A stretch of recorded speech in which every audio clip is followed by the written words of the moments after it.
What's happening? What's happening? What's good, everybody?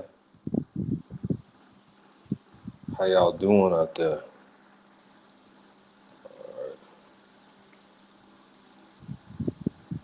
Bear with me for a second, real quick, fast. Trying to get something sorted out right here. Okay, let me go back. All right. What's up, y'all? How everybody doing? Let's see, am I? Not sure if I'm coming up. If I'm, yeah, I'm live. Okay, so want to kind of go ahead real quick, fast, and get into it. Start out. Y'all forgive me for that. Pardon me. Pardon me. It was an accident. It was an accident. So,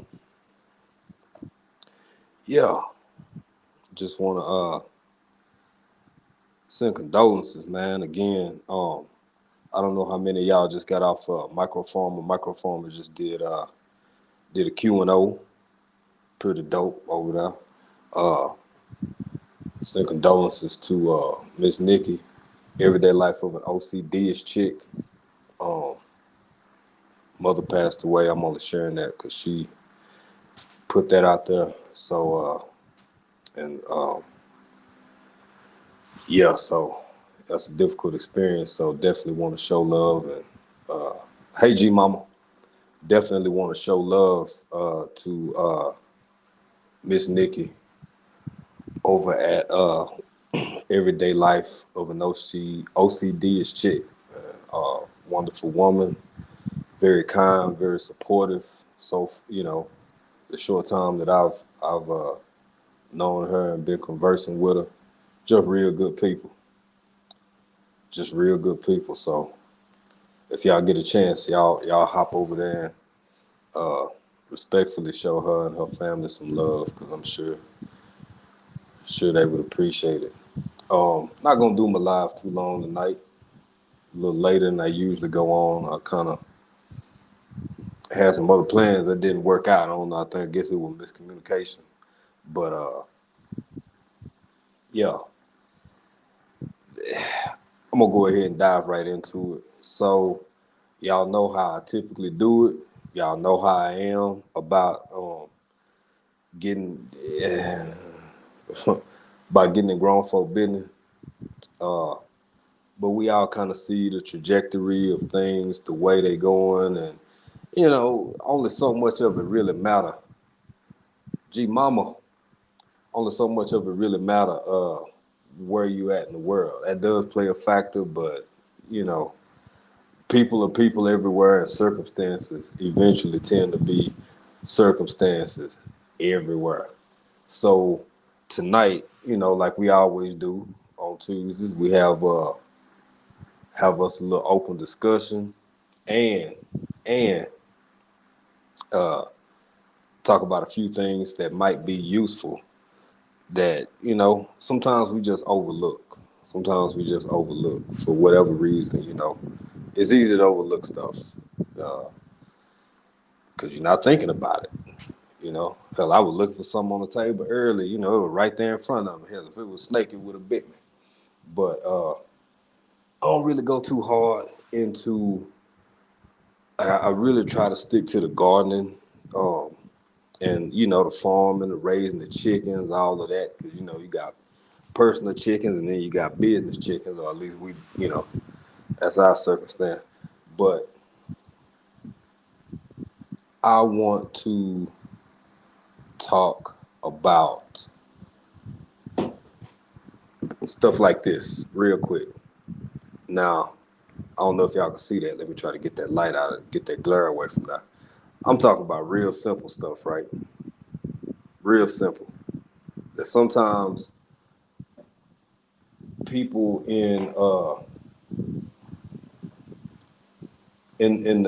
the farming, gardening, prepping community, that's the kind of stuff you tend to just keep at the ready, or you have it already, or you've always had it because it's something you need.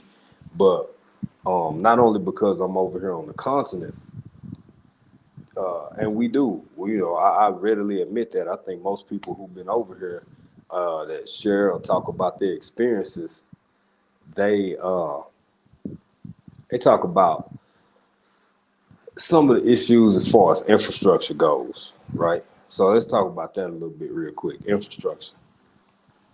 Um, I've been here. We've been here for over a year now. It's no secret that your lights, power outages are frequent. Sometimes a little bit more than others. Sometimes not so much, but you can count on them being reoccurring, right? So to have something like this is just something that should be. I don't like that. That's condescending to say a no-brainer because again, if you don't think about something a certain way, then it don't really move you. It's not in you to think that way. But something like this can be a lifesaver. I mean, not figuratively or literally. Hell, it depends on what happened, right? Um, this ain't a pro. I'm look. I don't get nothing from these people. I don't even know if you can get this particular joint in the States. In fact, I doubt if you can because uh, it's. I've never seen them in the States before. I don't know if you can find it on Amazon or something like that, but maybe you can, maybe you can't. But the whole point I'm driving home is uh, we see what's happening in most of the world. So little bitty preparedness items like that, uh, they can really play a big factor in how your day or your night might go. Because if you can imagine um, 8 hours or 10 hours without power, and it's at night, and it's dark, and it's cold, and this is not just you know, I'm not talking about end of the world stuff, man. I'm talking about like how in Texas was it last year, last winter, winter before last, that big ice storm, big snowstorm came through. Uh, when you don't have power, little bit of stuff like this that you can probably pick up at Walmart, at the Dollar Tree, $1.25 tree, whatever it is now. Um, it can come in really, really, really handy. And I mean, it's got your standard. Where the cord at? Let me get the cord real quick. It's got your little standard cord, right? DC, uh, and it's got solar. That's something that's good about this one now. I mean, you can get a lot better brand if you want to break the bread for it. And it's got the USB port right here. So you can, bam, switch your USB on. You can charge it from solar. And even if this little rascal right here is all you got, and you can charge that cell phone during the day, or 25% on your iPad, or 25% on whatever you got, man, little stuff like that, it might be a good idea to kind of start keeping stuff like that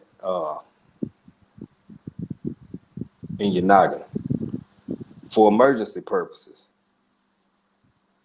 No matter what the emergency is, an emergency is an emergency. I mean, you got different classifications, right? Some emergencies are a little bit more extensive than others, but an emergency is an emergency, as far as I'm concerned. And a lot of discussion about the internet.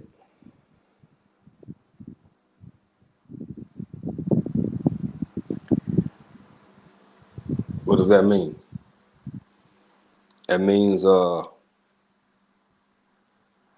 don't, use your imagination, because I don't even really like going down that rabbit hole, but we're gonna talk about it a little bit tonight. Uh, let's just say, okay, so I'm over here. I've already discussed how things can go with regards to a power situation. Oh, hold on, G Mama. I have a small keto emergency radio, this hand crank. G Mama, that's one of the best things you can have. Real talk. That's using this right here. What my hand? You use a hand power. That's one of the best things you can have. Now, I don't know if it got a USB port on it or not, but just having that line of communication in any emergency situation, because uh,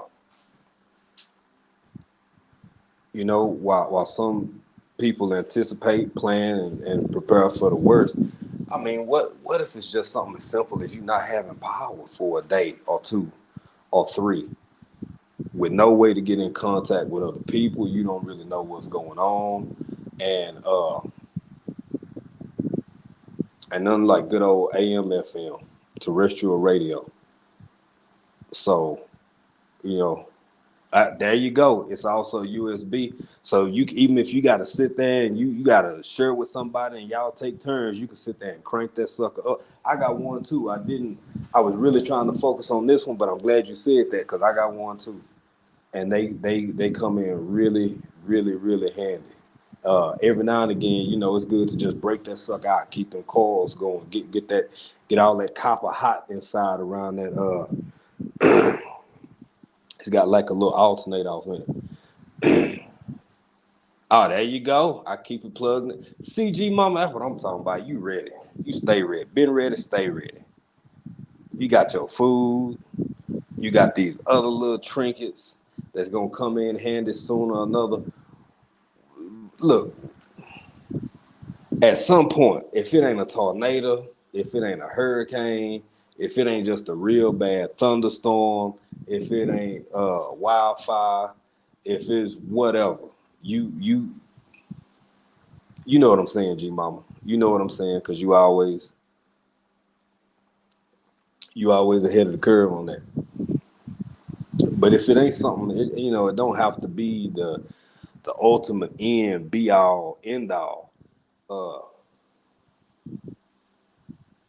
I just keep going back to the fact, this is how a whole bunch of people used to live a long time ago. Minus some of the creature comforts that we got now, because hell, even when I was born, it wasn't no USB. Not that I knew of. I mean, hell, somebody might have been balling out of control back in the '70s and had USBs. I don't know, but you get what I'm saying. Talking to people and corresponding with people, and having certain people ask questions. Hey, Nicole Groves, how you doing? Thank you for jumping in. Thank you for jumping in. Um, Talking with people, and it's weird being on this end of the, hey family, Nicole, thank you so much for jumping in. Having people like actually ask us questions about certain things or whatever. It's kind of Starduster. How you doing? How you doing? Appreciate you jumping in. Y'all gonna make me show it again. I'm not gonna do a long live tonight, y'all. I ain't gonna do that. That ain't my intent. But back when wasn't nobody here but me and G Mama, I was talking about this joint right here. And Starduster, hell, but partly your fault, because you been talking about some good things here lately. And I try to stay in my lane. I told y'all I'm a habitual lane stayer. So I don't like to try to veer too far off them fruits and vegetables, which I'm still learning about planting and growing. But what I'm trying to do right now is encourage folks to have one of these, if y'all can see it, have something like this. Not this brand, because I got this over here in Africa. I don't even know if y'all can get a hold of it over there, but you can find something like it, I'm sure, on the Amazon, on the in the Walmart, doggone Target, somewhere, flea market. But having you a little lamp, a little lantern with a DC charger, with a solar charger, and with a USB port on it, man, you just, I'm even some of and the way I can tie this in together is because even some of the diasporans over here from other countries that I've spoken with, it's kind of like that's not first mind. Now I already anticipated having issues with my close friend, and that's a whole nother video. My close friend, before we moved over here, I had a pretty good solid idea of some things to expect. Not all of it, because you can't never prepare yourself completely for somewhere you ain't never been, right? You just can't do that. You imagine, and you try to get a mental grip around it, but you don't know until you get there. That's just what it is. But these are kind of things, some we brought with us, and others we purchased after we had been here for a while, because we just saw the need for it. So I said all that to say it don't necessarily have to be a horrible, excuse me, y'all, some super, like end of days type shit. What if shit your lights just out for 2 or 3 days? What about that part? Again, thunderstorm, tornado, hurricane, rat chewed through the wire. You don't know. It's about just having that mindset. Thank you, Stardust. I appreciate that. And and it's not little things like this, in my opinion, is not expensive for how valuable they can be. If you'd have never bumped around your house at night in pitch black and bust your pinky toe and then hit your knuckle trying to go for the light, because you know the light somewhere, so you just wiping all around the wall and got your hand grease all on get you a light and get some candles. I have Win. That's all right there. Power radio chart. That's what G Mama was talking about. Come on, Stardust. Now I know you look, y'all know already. Y'all know already. You can't have no garden looking like how y'all got garden looking, and not think about this kind of stuff. Cause what if you want to go most of the time we have one of these, we got our phone with us, and we just bam hit the light on that. But what about when this sucker dead? I seen your chickens. I seen them pretty hens you got out there, Stardust. Seen them earlier today. What if you want to go check on your chickens and your battery low, your phone, or somebody calling? So now you trying to talk to them and then look over like this so you can see what you're looking at, because you need to check on your chickens because some will bump it around. You don't know if it's a fox, if it's a snake, if it's a possum just decide he wants some eggs. That's a great question. Stardust said, do you feel the pressure there to think you have to prep like we do back here? Glad you asked that, because no, but it's in me. It's who I have to play it real smooth. It's like I kind of teeter-totter. Um, because well, let me answer this one at a time. I answer this one at a time. To answer the first part of the question, no. Because the things that people, the ways that people are, and I'm actually gonna go back to your video earlier, Stardust. I'm gonna answer you with yourself. You made a good point when you said people are because of the trajectory of certain things about um, the state of the country. People are selling things. They're reducing. They are choosing to live in smaller, more affordable and minimized lives and lifestyles, right? Which is 100% true. Uh, so people are stepping down in the states to accommodate the current situation, whereas people over here, uh, and I'll say this too, it's people with a lot of bread over here. It's people with long money. There's a lot of poverty. It's the exact same thing as it is in the states. For one, it's viewed differently, and for two, it's viewed differently. Um, because there are people here. I'll admit, I tell you firsthand.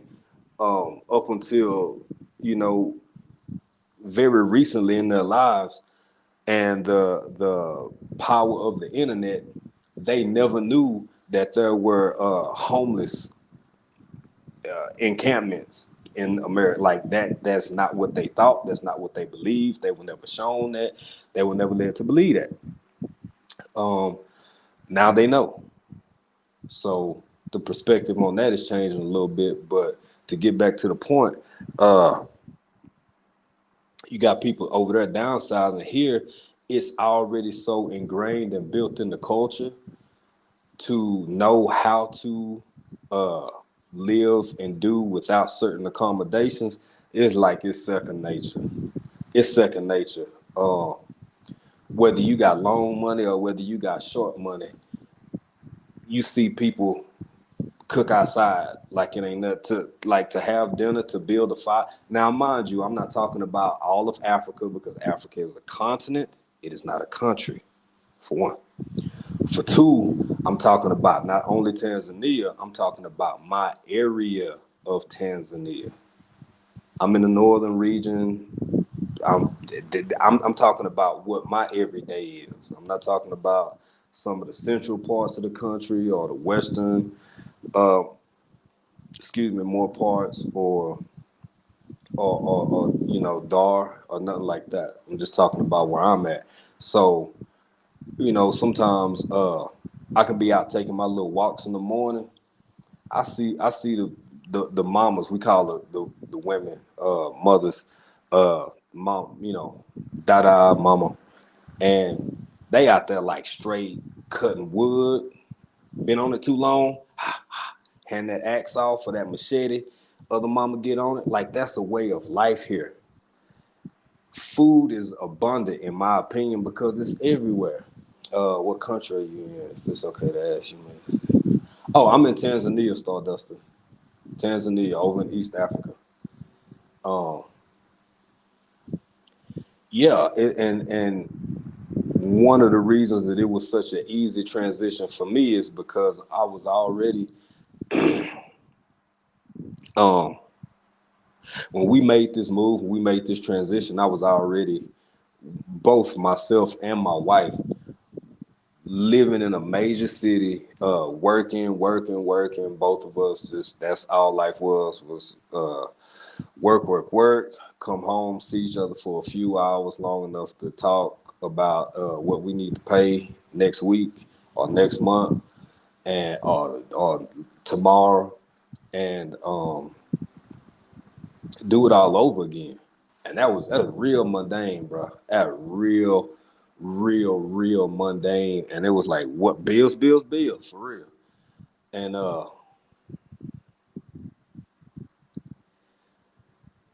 we got ready to make a move, and we almost went back to which is where we're from. Both me and my wife, we both from Texas. But uh thought about that, but then we thought about this too. It was a lot going on. A lot went into this decision to spend time and live in another country. But I'm country, my wife country. We like and the older we got, the more sense it made. There's nothing wrong. When you younger, you wanna kind of leave the rural, little bit smaller towns and cities, and you wanna go uh you wanna go live. You wanna go see, do, be, all that. But uh after you've been out there for a while, uh that country start calling. That country life, the simplicity, the possibility to grow your own, raise your own, have your own, the freedom to just walk out out close to the timberline or just shoot that way, and go out there and get a box of ammo or 3 or 4 boxes of ammo and some clay pigeons and some targets and just like live. I miss that so much. We miss that so much that that's kind of how all this unfolded. And I just because I'm in more of a rural kind of, it's mixed. You could call it outer suburbs of what a small town would be, And I know you do start dusting. I know it's fun too. Get out there and let them things rock, boy. Uh, it's like a perfect fit. It's for me, for us. I'm not saying it's not complicated. I'm not saying I don't have hardships, that we don't have hardships. I've had my moments. Baby done had her moments, but uh, overall, it's like it's chill. It's an adjustment, and it's not for everybody. I don't care if you are from the country. You could be from a rural area, wherever you from, Georgia, Texas, Tennessee, Alabama, and come over here and absolutely hate it. I know because I've seen it happen. That's why I don't encourage people to hell. I tell you, like, I want you to live wherever the hell you want to live. You can tell me, bro. You know what, man? I want a houseboat, and I want to take my ass to the Barren Sea and go live off the coast of Alaska. And I'm gonna say, bro, I wish you well. That's exactly what I want you to do, and I'm happy for you. I don't get in grown folk business like that. The only reason, in fact, I'm a little motivated by a few people, by you. I couldn't catch all the live on bids. I had to kind of jump off, jump on. Uh, led, led, you know what I'm saying, talking like how he talking. I don't feel compelled to move nobody. I'm past that phase. But I do when I hear certain people speak, it's like I remember when I used to be that motivated to try to be Paul Revere and get the word out and like y'all pay, say, have y'all noticed that this and then folk like what? No. And I'm like, okay, bet. All right, cool. So I just talk to my wife. I think in this world, with the world being the way it is, the one of the best things you can have is somebody, is the person you share your life with, for y'all to be equally yoked. And after that, it's like, I, man, I wish you well. Because I don't have all the answers. I don't purport to. I never said I did. But I know how handy one of these little suckers can be. So that's about the extent of my trying to you right, G Mom. Everybody don't care. And that's, you know what? That's I just, I don't get in grown folk business. I try real hard to just stay on my straight and narrow, do right by myself, right by the missus, uh, right by the creator, by the universe. And I tell y'all, I'm in my 40s. If I'm really blessed and I toss in a highly favored, I might get to do 42 times in this life. Oh, yeah, if you could drop a link and you sure can join in Stardust. I would love to speak with you. But yeah, I might get to do 40 twice. I done already did 40 once. I might be able to do 40 twice. So uh if I'm at a point where I'm thinking I might have 40 more to go, man, I'm not on bullshit. Nah, son. Mm-mm. I ain't trying to sway no grown folk one way or the other, because to each their own, and I'm happy for you. But every now and again, I do. I know you had said that you a good looking 49, talking about you a grandma. You ain't nobody, big mama, girl. Quit lying. You too young for that. Uh, yeah, every now and again, I try to, say, drop a suggestion or two or three. I see you, Stardust, to let me figure out. Now, Oh I'm new to God. this. Let me Okay. You got let me me weak figure out on how to this bring one. you up. You, I see you. I can't hear you. Can you hear me? Am I not? Is my mic not on? Hold on. I'm gonna exit Hold out and on a come right minute. back.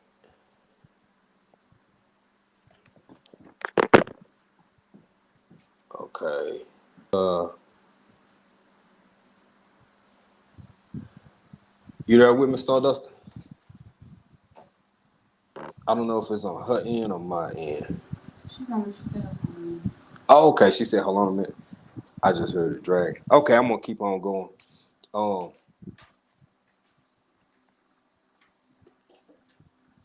yeah, let me catch up on the chat. Okay, thank you for that, G Mama. I wasn't sure. I think that's Hold just on, on my hold on. end. It was kind of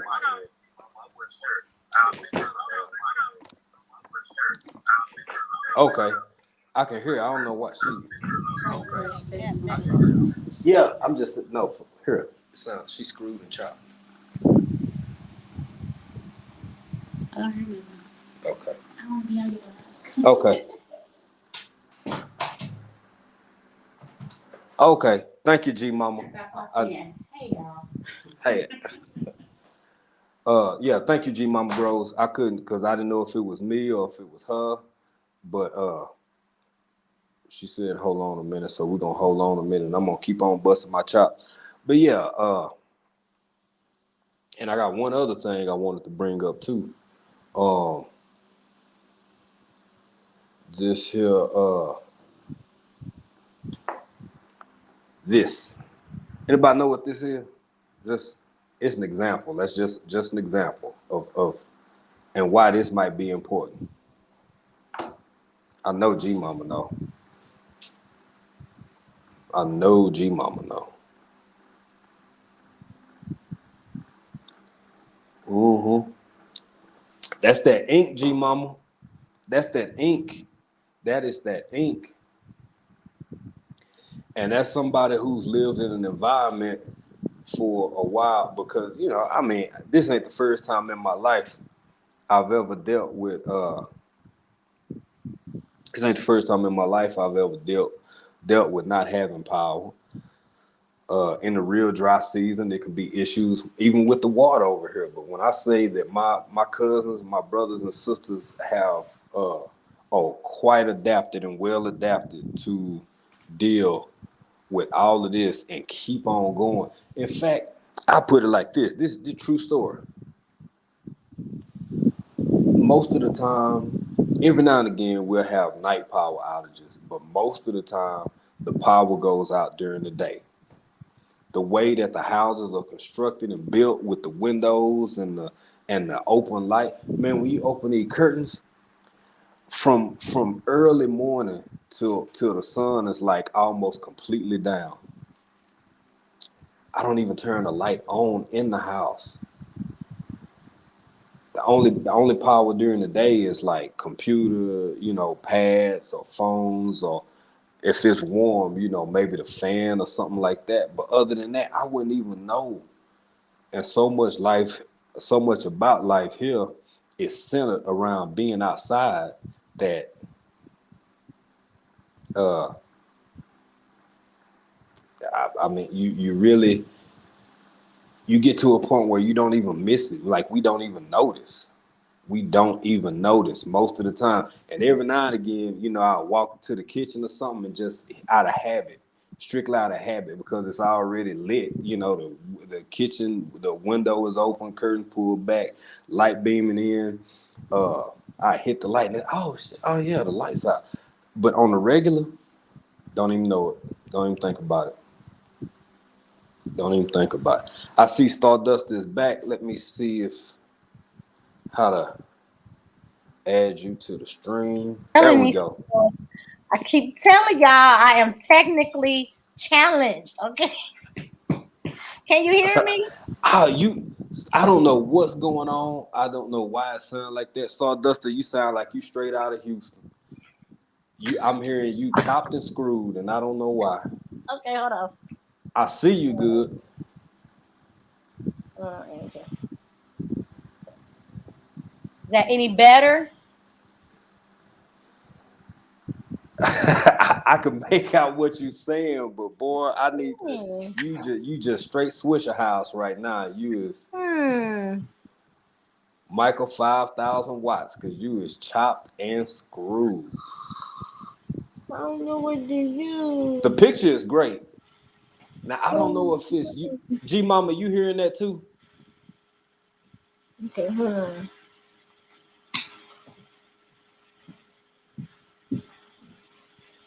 And I sure want to talk to you, so I hope we Hold can on, get this. y'all. I had to show my niece her baby, and I'm oops.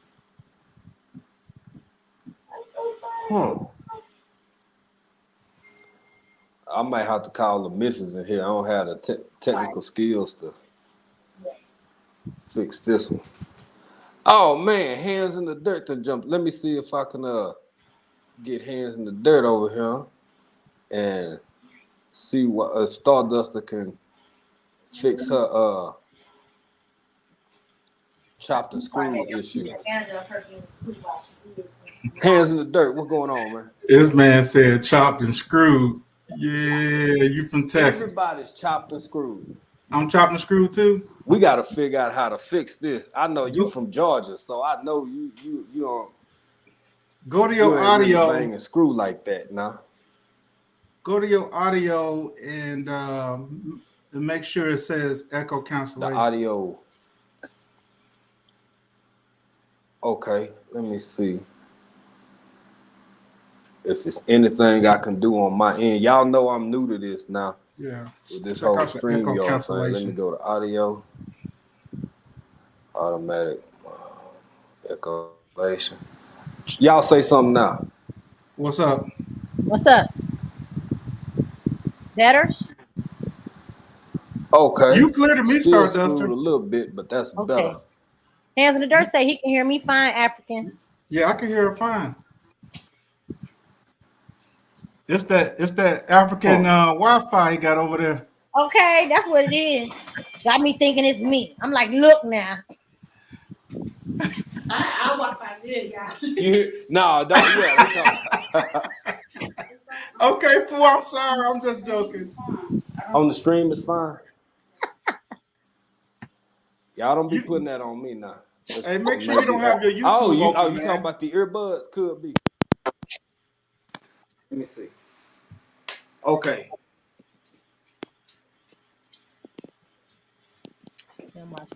Can y'all hear me? Yeah, I can hear you. Mm-hmm. No problemo. What she Okay. said, Mr. Oh, she got on her Karate Kid. You see me? You see me? Yeah. She got All on I her need is my Karate red dot in the Kid. front. Y'all, I don't know what's going on. I So need want my to talk to red y'all. dot in the front. Hey, you don't have your YouTube open, do you? I don't have what? African Dreaming. You don't have your YouTube channel Okay. open, do you? Okay, we had to get the other computer Hey and sis, bring I in here. couldn't hear you earlier. Okay, there you go. I can see everybody, hear everybody. I don't Okay. know how to okay. Here, take this one. Oh, okay. Starduster, can you hear me? Yes, I can hear you. Okay, Stacy, can you hear me? I got you. Honey. All right, Are man. you drinking kombucha? How y'all folks doing this after evening? Oh, I'm doing Good. wonderful, man. Yes, can't complain. I was asking Good, to bring you good, up here good. for a specific reason, though. Yeah, I ask away. I'm whatever I can answer or help with. Well, it wasn't so much that; it was more of a comment, I guess. Like, I think so many of us are considering the growing and the prepping and stuff like that, but no matter how much we prep, we ain't never gonna be totally 100% prepared for anything because Never, that's never. why I think it's good to have the bug out bags more than anything. Exactly. I agree. I think bug out bags and I'm gonna throw my man Led in there and speak on something he said. I think it was again, y'all gotta work with me because I'm a little bit behind.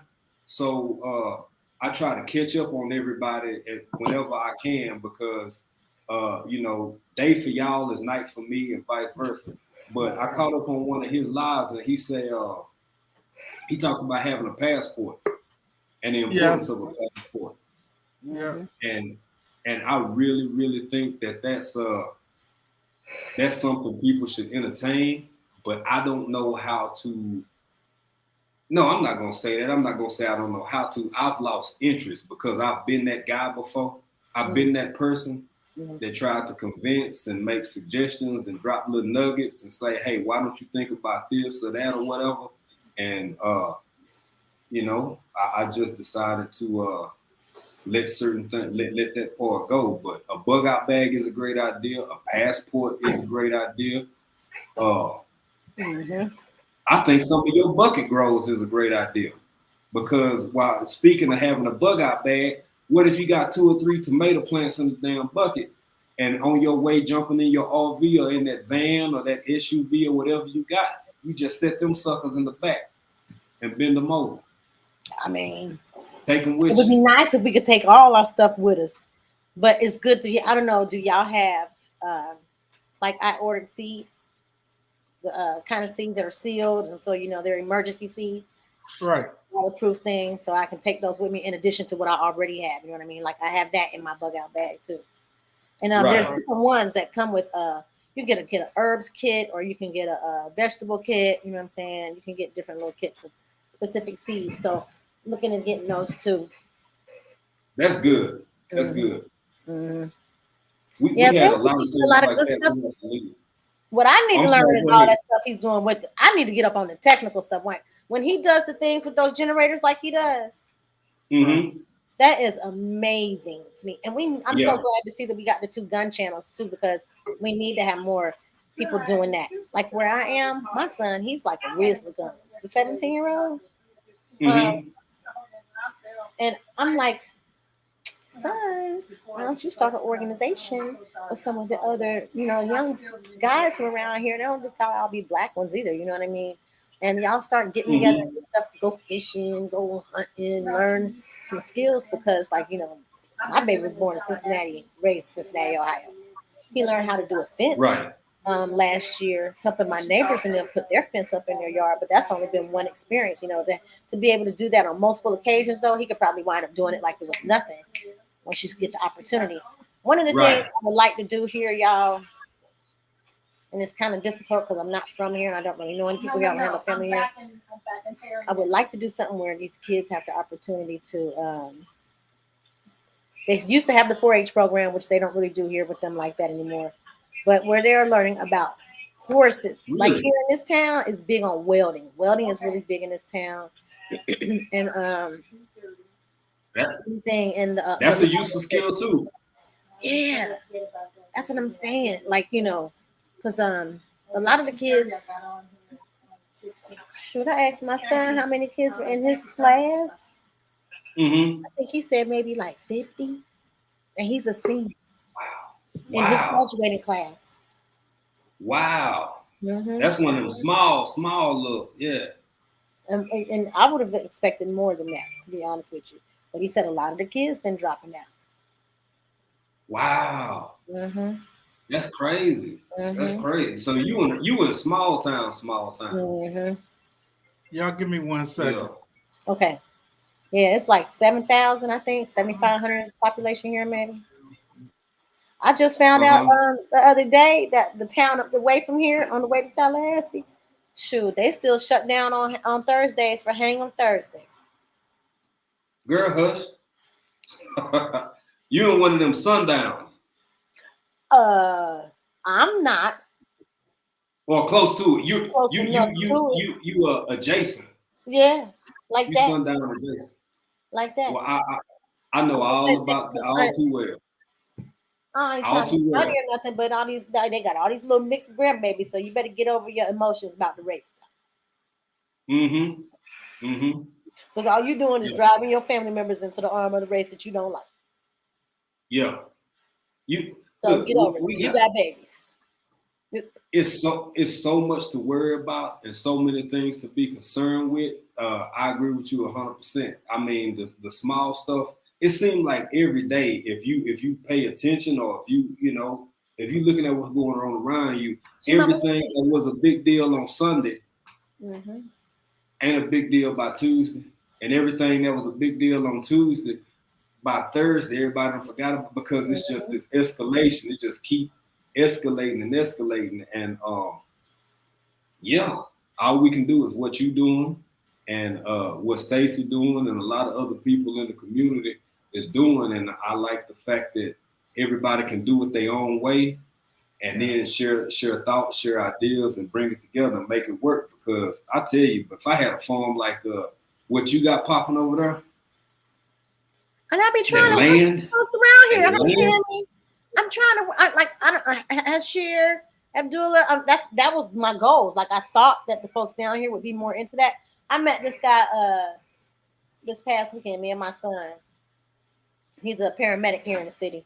Really nice guy, and he was like, "You know your neighbors?" And I was like, "Nope." Yeah, it can't be like that all the time. Folks ain't never been like, "Hey, how you doing? My name is." Yeah. What I look like going on their property, being like, "Hey, how you doing?" I don't, you know what I'm saying? I'm not gonna just do that. Right. It's right. I've tried to give away watermelons. You gotta get a watermelon. If they can't break bread with a watermelon, hey man, ain't no time to talk to them. Hey, growing with hustling, how you doing?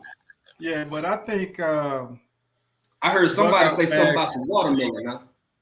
That's what she was saying. I think bug out bags to have a bug out. You know, I'm ex-military. So a lot of things I just don't talk about. I just sit back and listen to other people and what they do and how they do it. And I can't tell anybody.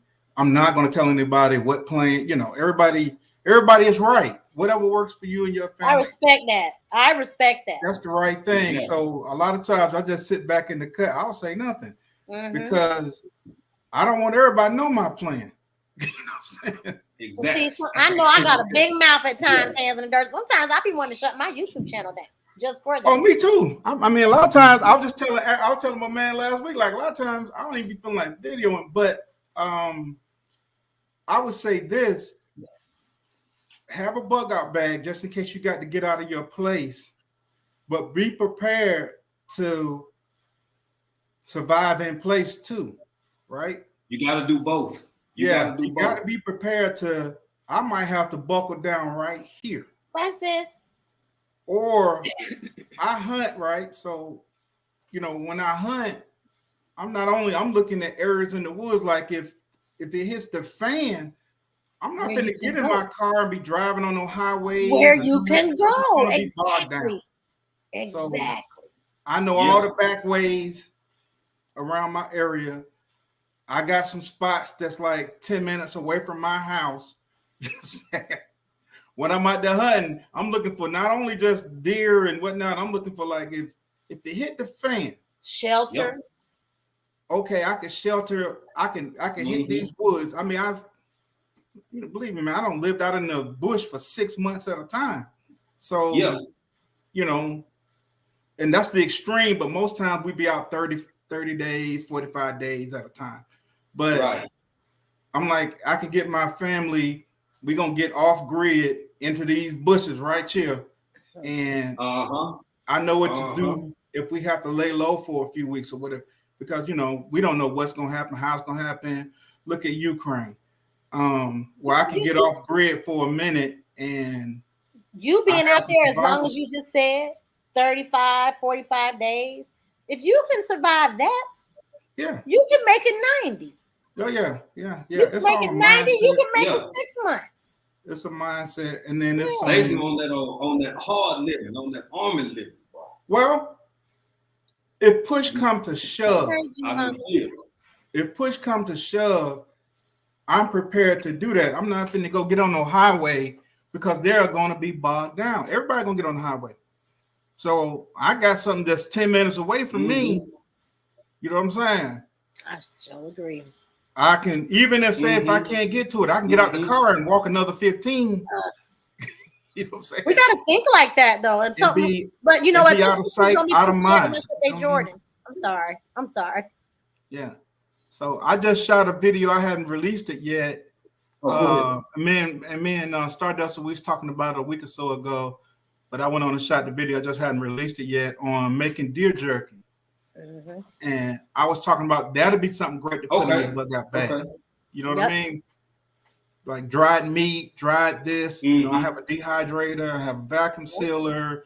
Now I got the canner, which finna get that thing popping. But different ways to store your food. Granola bars. You got to be able to move light. Protein bars. Protein bars. You got to be able to move light. You never know. You may have to lay low for a week, 2 or 3 weeks. You know what I'm saying? While they running up and down the street, we off in the bushes. Doing what we got to do. Exactly. And then you know something else that I've noticed a lot of people doing. What's that? Oh, go ahead, Stay. No, go ahead. Go ahead, brother. I was gonna say I like to see the combination of people who and I understand. I completely understand the health benefits of people who are like 100% vegan, right, or vegetarian, right. But when you running through the woods, if you out there and you really, whether it be a ruck or you got your pack on, you may or may not be carrying a weapon at the low ready for 8, 9, however many miles. You burning calories. Yeah. You burning a whole bunch of calories. Right. And you're gonna need to replace those calories. So I like to see a lot of the people in the community talk about the combination of healthy eating, but also throwing in those proteins. Right. Because I think you're gonna need it. I think you're gonna need it. And like you said, dried meat. I think if they're vegan, you got to learn how to forage, like what you can eat in the woods and what you can't. I think a vegan can survive, but he has to know if he's in the woods. Of course. You know what I mean? Can I eat this? Or can I, certain mushrooms, right?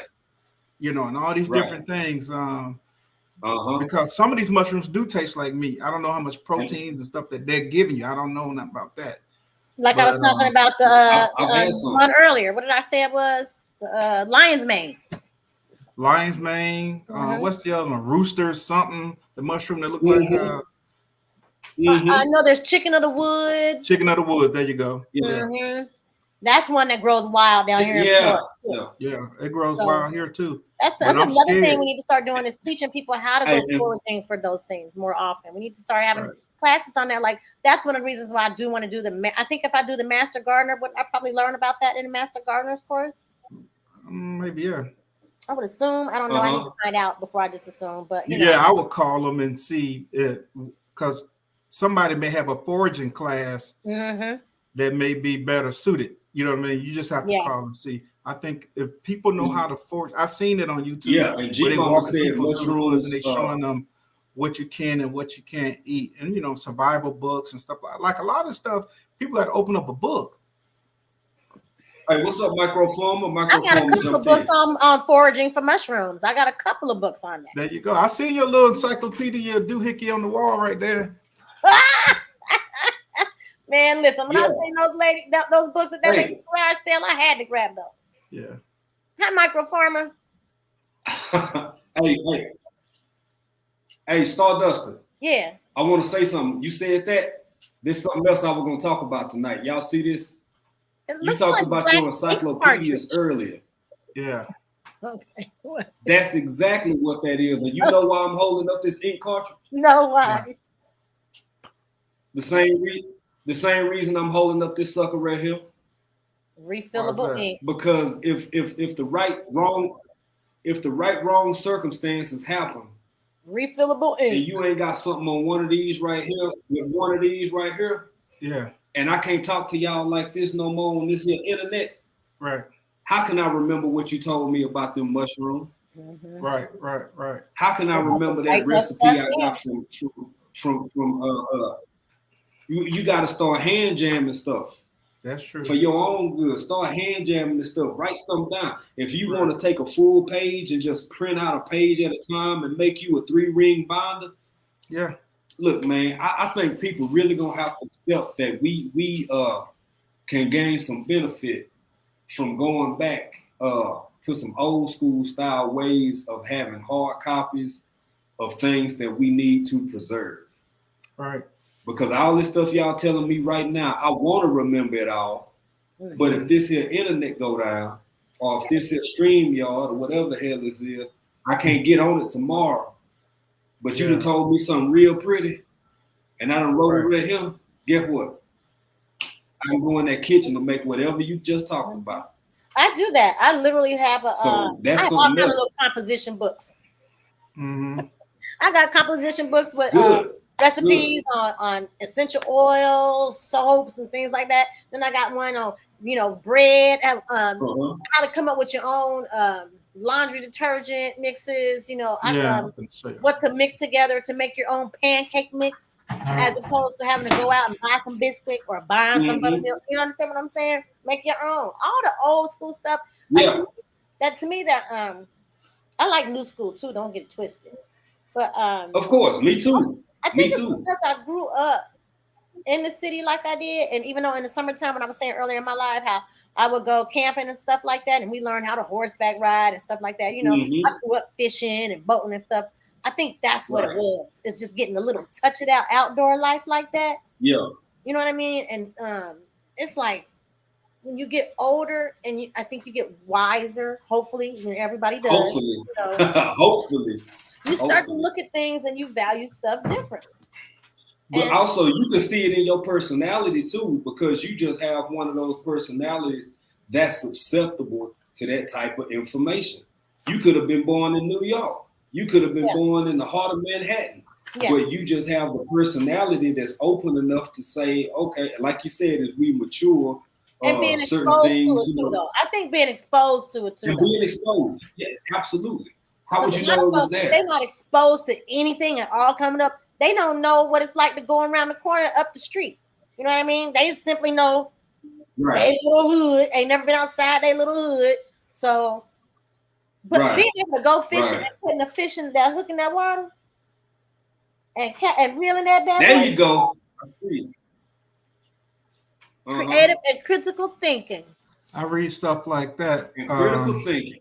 Go on, because I'm about to. Come on, come through. I love it. Come through what you come through. I read stuff like that. Yes.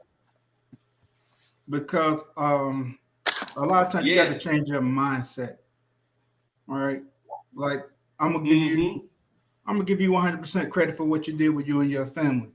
In order for you to pick up and move from the States to Africa, you have to be a critical thinker.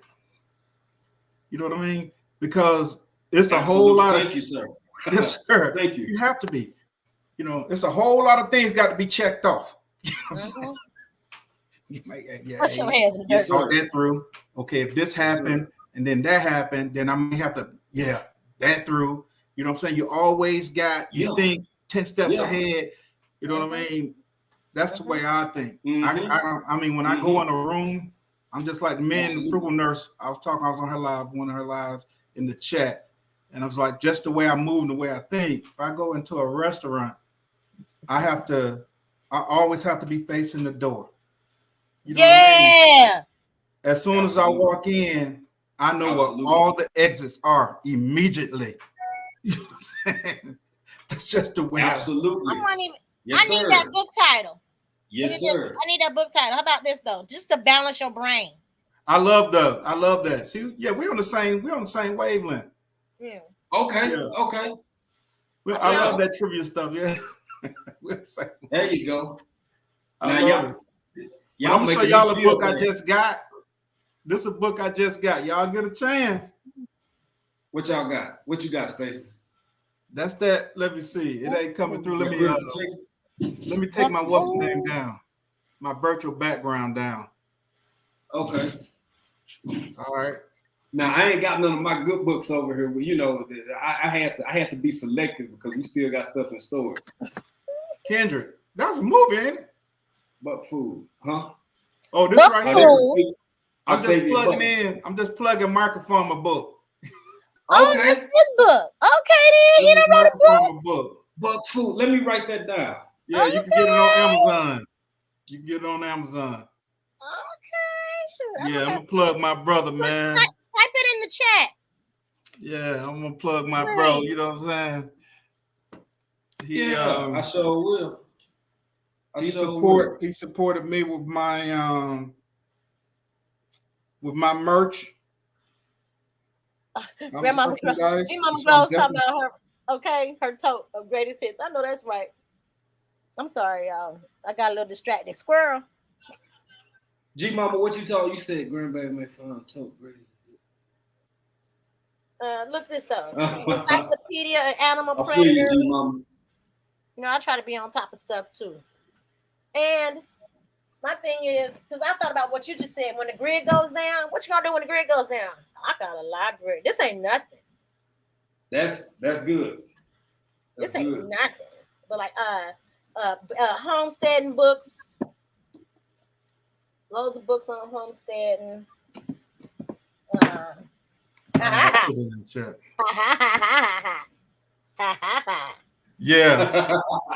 Butchering chickens. There she go. There she go. Yeah, I ain't never read no book on butchering, but I don't been there when they don't done it. Okay. Look, just in case I read the book. My home. Yeah. You're right though. Hey, I can remember all them chickens hanging upside down on that clothesline.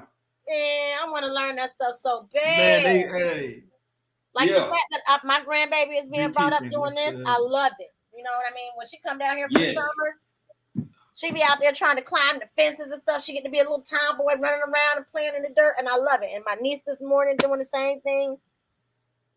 Yeah, Market Farm have a lot of books. I got a lot of books too. I got them in every bathroom except the one in the guest bedroom. I don't have it in there. But the bathroom in the hallway, my bathroom downstairs, the bookshelf, I keep, I keep these books, bro. A lot of books, lots of them. Keep some at arm's length. That's a lot of how-to books. Rich Dad, Poor Dad type books. I read that years ago. You know, you can listen to that on YouTube for free now. Yeah. Oh yeah. I follow his man. I follow him on Instagram, Facebook. Robert Kiyosaki. Yeah, you can listen to that whole thing. Yeah, for free on YouTube. Hey, Stacey, if you want to, all of those books. If you got any more people you want to shout out, email me the list, and that way it don't just have to be up here right now. I can drop it in the description too, so people. Right. I'm gonna do the same thing. I need to be on point with this kind of stuff too. Okay. Yeah. Okay, because if you can't just get to the doctor, what you gonna do? Right. I'm gonna go to my post. She in the medical field. She be killing me, boy. We be watching television. She be like calling out all this. Yeah, that's the such a. Okay. Y'all give me just have somebody do that. Huh? A Turkish girl. Put that book up again. Mm-hmm.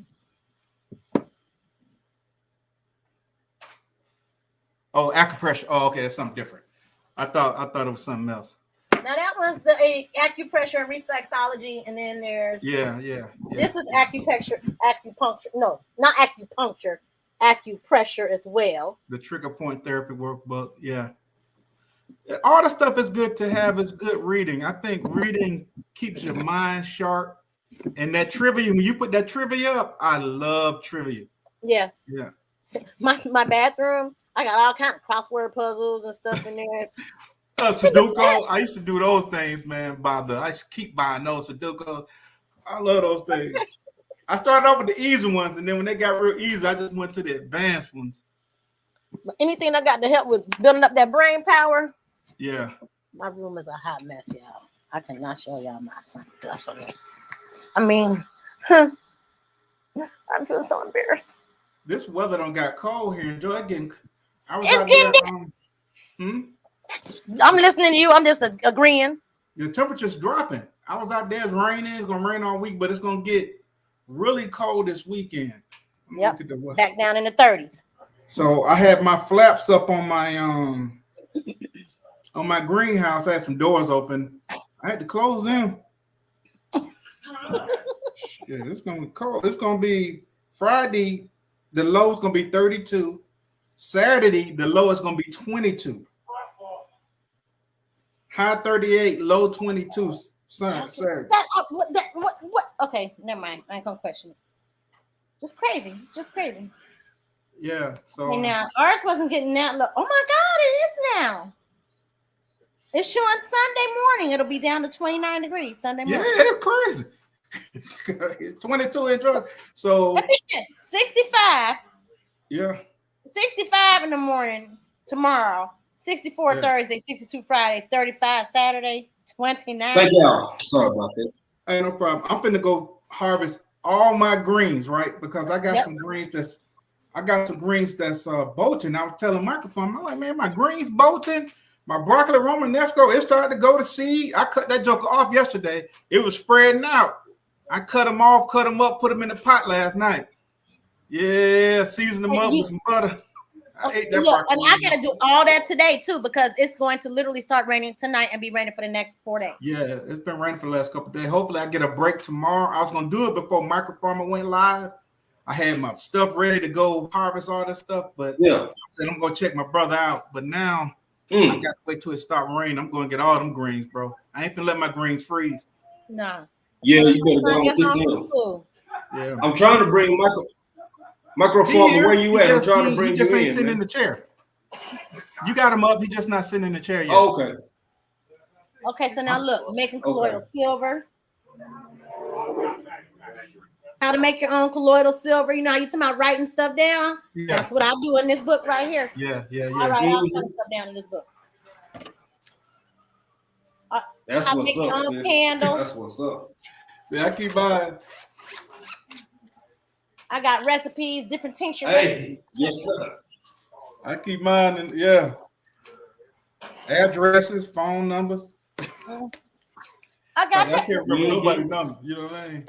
But had him hard copy. Yes. And you know, we still got a few things back in the my last company, but they bought this. So I appreciate y'all. Yeah, but man, I just came up to support. I was just about to go live, and I'm finna go live, man. We can just chop it up because it started raining. I said I get them greens sometime this week.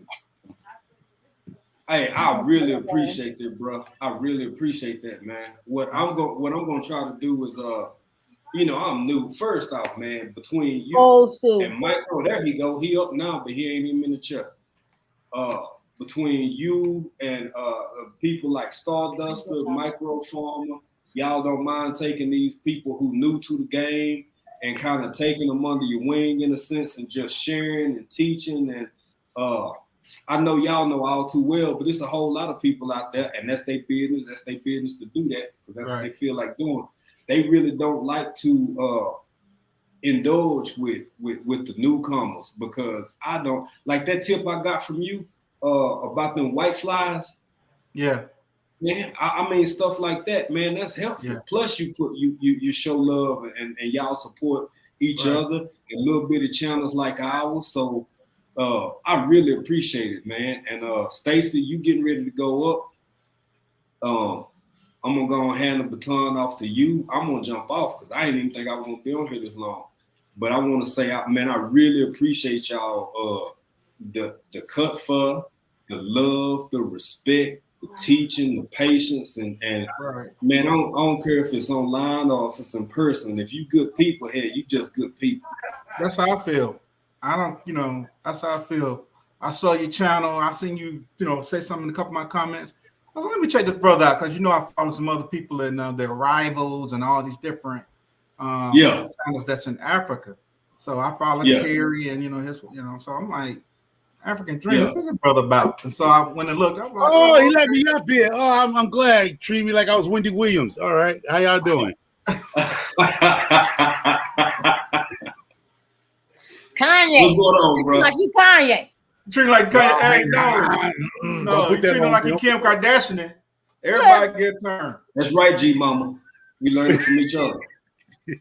Yeah. That's true though. It's my turn. It's my turn. Put some respect on his name. There you go. Put some respect on it. But hey, Stardust too. I got to find you, Stardust too. Is from Shifting Some Soil 55 Mona. Because I don't know why I haven't followed you. I'm like I just got hit to you.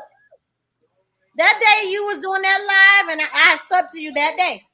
Okay. I don't watch the chat too hard, but Shifting Some Soil 55. See that? Oh, you went live. You was messing around with some getting some dirt together. some soil together, you was mixing together. That workout, that's get your heart rate going. That's why I be telling people. It is good for your. It's exactly that. Get your heart Hey, I rate. tell you what, y'all gonna have to get together and send me some of them. What's some of them things Nikki was doing? Cause we got eggplants over here. I want some of them real pretty eggplants. I want some of them eggplants to make me stick my pink out because they so. Oh, you talking about the black beauties? The black beauties, yeah. That's the only one I know of. I mean, I know there's other ones. I don't mess with ones, but yeah. Give me the black beauty. They got Black Snow Beauty's White. the They most got common Snow that White. we now. use. They got black. Yeah, they got their pink out with the eggplant. My auntie was over here a couple days ago, and she picked. When people come to my house, man, you gonna leave with something. I can't let you leave. You got to have some food and some. So she came over here and they picked I'm talking about a ton of them giant red mustard greens. I was like, come on, let me get y'all a sack. That's just how we are. Oh no, but she's right, man. And I gave her a sack and I pulled out all the seeds and I gave her some black. I'm talking about I loaded her down with seeds because let me tell you, man, I shot a couple videos of my auntie's garden, but my auntie ain't no joking, no garden, bro. Yeah. See, to have been raised around that is a blessing. That's how I was. That's how I was raised. Yeah. To be raised around that is a blessing. I come from an era when my great grandmama on my mama's mama, my grandmother would go walk over to my great grandmama's house, which was down the street, and they walk over there and she'd be like, Eleanor, let me get a little piece of that flower. Let me get a little piece of that plant. And don't let it get you a piece. And she tear her off a piece and walk home and she put that thing in some water and this and that. Like the eggs used in the garden, I've been to about that. They did that when I was a child. My mama did that. My mama would put the eggs in some water. Like the egg. You know what's so funny about what you talk about that I can't know about that part. They pinched off that with their fingernail, right? Now we gotta get clips. You gotta sterilize the clips. Your grandma took her fingernail, her thumbnail, and popped it off like that. No disease or nothing. She took that joint with her fingernail. Now you gotta get the sterilization. You got alcohol and shit. Hey, I just did that too in class, and them heifers be coming. I need to get an epidural. I be like, no, you don't. Baby your ass up and push that damn baby out here for shit. I'm sorry, y'all. Like what they used to do back in the day. You push the baby out. They tell you got to cut it in a 45-degree angle. My grandma was like you said, they didn't do that. They just took that plant, threw it in a jar of water. You used to cut your grass and gather your leaves and put that back on top of your stuff. Now you put it in the brown paper bag and you let the city come pick it up and make it all cute and pretty and sell it right back to your dumb. Hey y'all, it's raw and real over here. I ain't seen no 5'11". I ain't saying they ain't got it. I ain't seen no. What's your favorite one? Microphone? You always you were talking about it earlier. Microrizing. Oh, Microrizing. Yeah. My is Miracle whatever the pot. Oh, Miracle Growth. That's I'm tell you what, bro. We got shit and more shit. Yeah, that's all you need. And everything over here grow. I'm talking about. Hold up, talk about Africa. Ain't nothing but goats over there any goddamn way. So it's the best shit over there. Hey, look, man, I'm listening to the world talking about what the shortages, and they saying a lot of it's coming out of here. Again, when the news describe this, they say Africa. They don't specifically say Nigeria, which country. They just throw the whole continent in, but that's a whole nother conversation, right? But man, when I say I'm literally not worried about shit, I ain't worried about shit. Cause it's dope, bro. If I wanted to go right now, it's a little dog, so it might be too late to pull it off. But let's say I wanted a whole goat, smoke my lunch tomorrow. Yeah. I'll walk about 200 meters that way and go make it happen. Because food is everywhere. The goat, the sheep, the cows, I got some butchering videos coming because you're not finna get to cut some meat like I said on another video. Yeah. But when it comes to the fertilizers, Man, I'm learning stuff from y'all because again, I'm catching up on what I used to, like what Stacey was talking about, what I used to know. Yeah. And what I saw when I was little. So now you got all these different techniques and brands and fertilizers and all of this. Man, when I say this, everything over here growing and look lush, and it ain't nothing but maybe some eggshells, some shit, from and the soil itself, Rich. depending on where you at, you can drop a doggone seed. Yeah. And it take off. You ain't just use your foot and kick some dirt over it, and it take off. But the seeds that I do have with me from the state, the one micro farmer be well, you've been going in on them seeds, them American what's the U not US, what's the American the little in the blue pack. You said you about done with them. I can't think of the name of it. I got some of them. Oh, these you talking about these American Seed Company. American Seed Company. Look, I have trouble with them, but all the other seeds from over here, man. I said when I say they'll go. But you know, these three things. What's about these two things? I'm talking about those. Oh, yeah, but half of this stuff, I just buy it just to have it in case, like I said, that in case situation. Yeah. And then I'll just start. I don't know.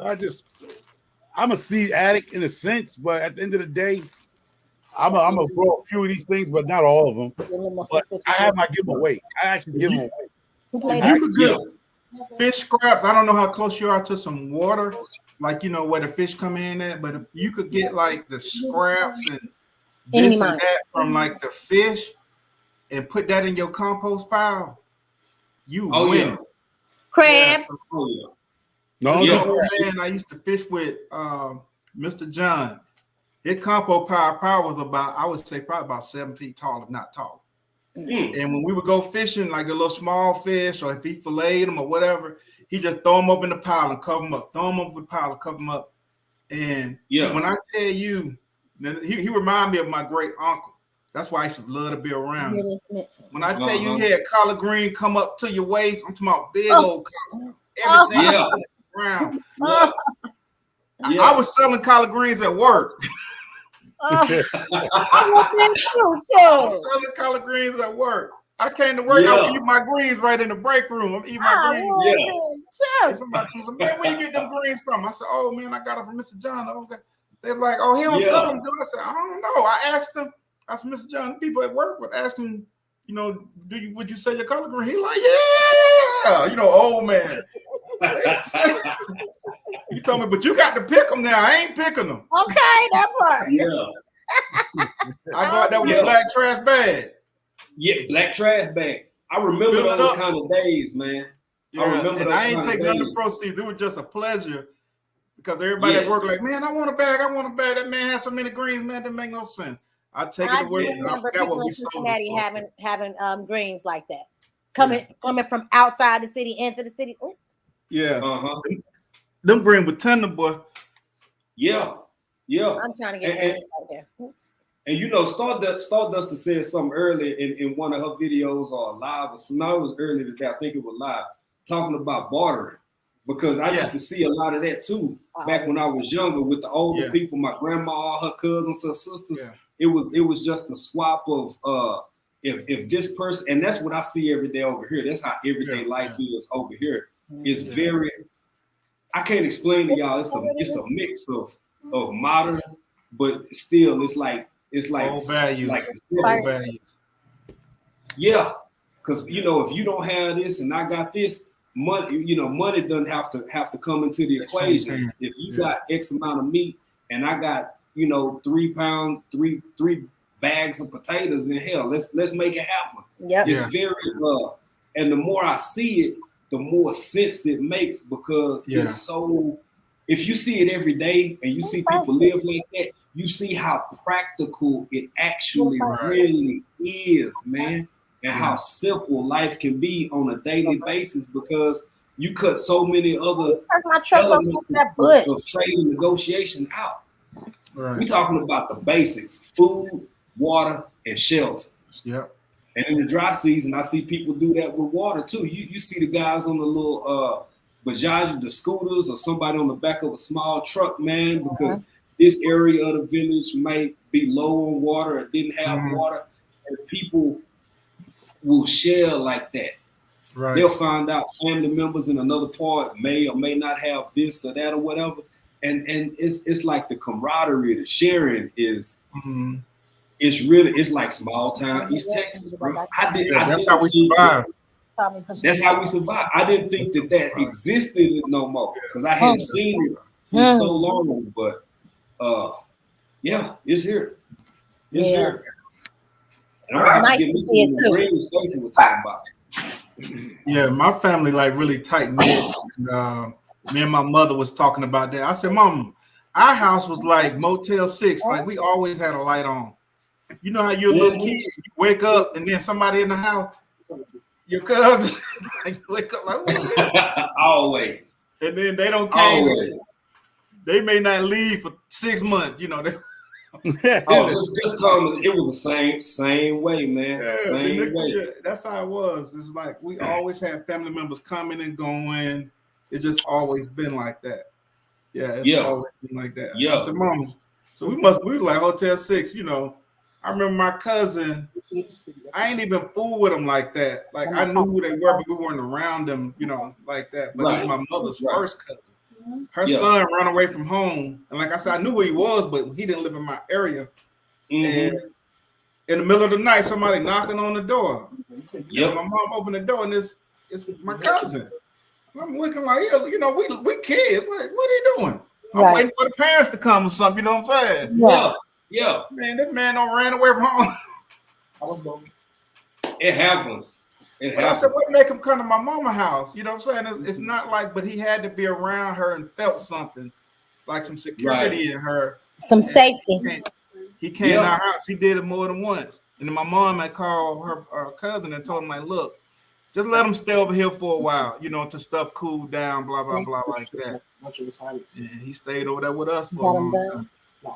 That's how it used to be, man. I mean, when my family would roll in from, you know, different parts of Texas and out of state or whatever, there was no staying at no hotel. Now, I'm guilty of that myself because when we go visit now, me and the wife, it's almost like, we just want to get our own rooms. We're not imposing, so we're not this, we're not. But when I was little, man, it was everybody. I mean, sometimes it'd be 30 folks in a 3-bedroom house, man. On the couch, on the floor, some people outside. We used to love it though, man. I used to love it. Like all my cousins and all them come over, we make pallets on the floor. You know, man, everybody just wake up, mama and them in there cooking. Everybody, you know, the women in the kitchen, they cooking. And I don't know if they got a bacon down here. I don't know what they call it. I call it country bacon. Because when they cook that stuff, had a whole house stinking like bacon. I call it country bacon. You know what I'm saying? I don't know. Boy, that bacon usually had a whole. It ain't like that bacon I buy now. You have to go somewhere and get that bacon. Yeah, that was that real. For the next 5 days. Man, whole house, and then it had more meat on it than it had 29 degrees. And it was thick cut. No. It was thick cut bacon. I don't need to cut. You know, my man been kind of quiet, and that scared me a little bit. The microphone has been sitting on. You've been too quiet for too long. I'm getting scared, bro. What's going on? By the way, I want to give you a big shout out, big love on your first Q&O. You was on point, man. You went through them bullet points. You dropped it. You got to the message, and you dropped a lot of good information. And you've been showing what you've been doing. You put your mouth, your work show. It all match up because anybody can go back and look at your videos and see you setting up all these different methods of growth and growing. And congratulations, bro. I know I'm gonna be tuning in. In fact, you can almost count on me to either jump in before you or after you. It'll probably be after you. Yeah, that's right. So on your live, it'll be on your live. They're gonna hear it because I did say it in my live. There's some changes because I have 1, 2, 3. It's gonna be 3 to 4 crops. I have 2 crops actually growing here. No, don't be clapping Stardust yet until you hear what I'm saying. Stardust remind me of one of my female friends. Stardust a real one, bro. Yeah, but don't Yes, clap she too is. fast out there. Yes, Don't she clap is. too No fast. Hercules, no Hercules. Okay, no Hercules. Don't clap too fast, goddamn. I only do it. Look, I'm doing it because Micro, I'm on the same page. I'm doing Okay, the here it same goes. type Here it stuff. goes. So as I follow other communities also, right? And these Right. people about their coins. And Hands of Dirt can tell y'all, it's Yeah. easy to get me to go do something because all you gotta say microphone can't do it. It's shit by tomorrow. I'm going to the store, I'm getting it, and I'm gonna show you I'm gonna start doing it. That's how the Back to Eden Garden got started. Hands in the Dirt and Nikki was getting on me about that. I said shit by the morning. I had the dirt, I had the straw, I had the whole caboose. You can't use easy to stuff me up. He easy to stick up a tree. He easy to what we used to call stick up a tree. Microphone easy to stick up a tree, boy. Yeah. Y'all gassing that man up, got him sleeping outside Oh, low. see, Like, I'm gonna show these motherfuckers. The first time I met Micro Farmer, we was on somebody's live, and I was in the comments, and I think he was actually in the live, and I was in the comments, and we was talking about greens, something about collard greens or something, and we just fixed some greens, and he was like, "That ain't the way you fix greens. You can't be from Georgia. That ain't the way you fix no greens, man. You got to use fat back and this, that, and third." I said, Micro Farmer, don't nobody use that stuff no more but your great-great-grandmama. You know what I'm saying? Everybody else, we don't cook with fat back no more. We use smoked turkey wings and smoked neck bones, you know. No, that ain't how you do it. So he gonna prove me wrong. This man don't want to cook the full course meal and videoed it. I believe it. He did. I do. He did. I do. You tell me about some cooking. I'm cooking in the kitchen tomorrow, goddammit. He started calling me out. I don't even know him, right? I don't know this dude. That part right there. Yeah, hands in the dirt. Yeah. Dude, yeah, hands in the dirt. He called. I'm like, oh, who is this fool? Hey, if I Don't haven't he been know watching that this I ain't for no the joke in the past couple kitchen? months, You know what I'm saying? I play no games in this kitchen now. hey man, that's all him. That sound like him. Oh man, That's that's me, how me and bro. him became. That's how we became friends. Him talking trash, and you know, that's when I found out anything that's a challenge. Bro, he gonna do it. I'm gonna do it. He gonna do it. Yeah. But those are the blessings. I was telling him those are the blessings when you got your coins right and you retire right. And some people, like I said, some people might think you showing off. It's not that. It's that you worked hard for what you want. You know what I mean? So I did my 25 years. I'm living good. So it's not me showing off. It's just that I feel good when I can walk out my door and buy basically anything I want to do or try anything I want. I ain't gotta sit there and say I gotta wait till check day or this day to get stuff. I do it the next day. I gotta wait till the first. I gotta wait till the first. Yeah. Hey, I got two daughters in college. I gotta wait till the first. You gotta wait till the first, bro.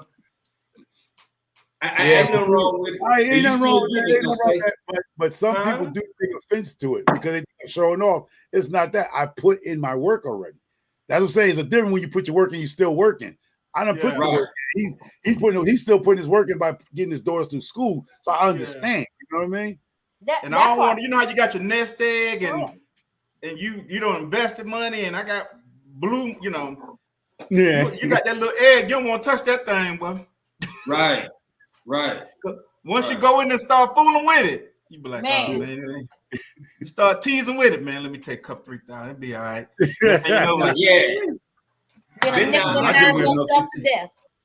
You look up, you be broke.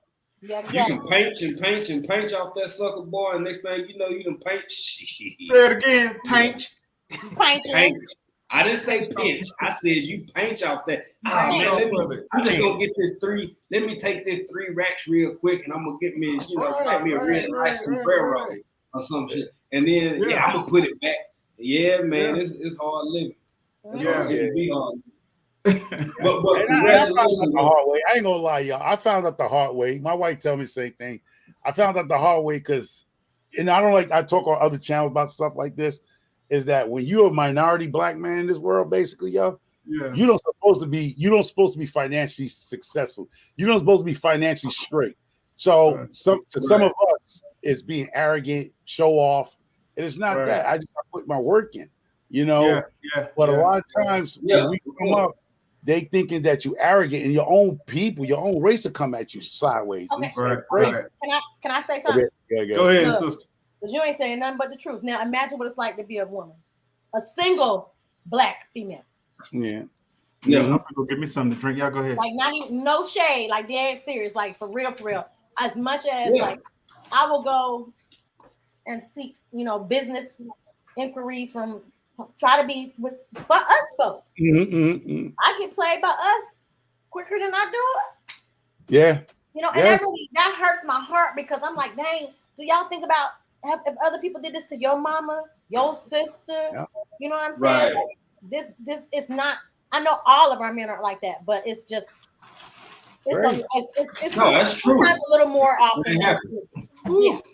Yeah, but it's real. But like I was telling Hand Dirt, like sometimes like Hand Dirt's always say our audience ain't ready for the truth. You know what I mean? Like certain things you can't speak because you're gonna catch some big pushback of saying certain things. It's just that, and my wife, even that she's younger than me, she's saying things. You'll get yourself because it's not.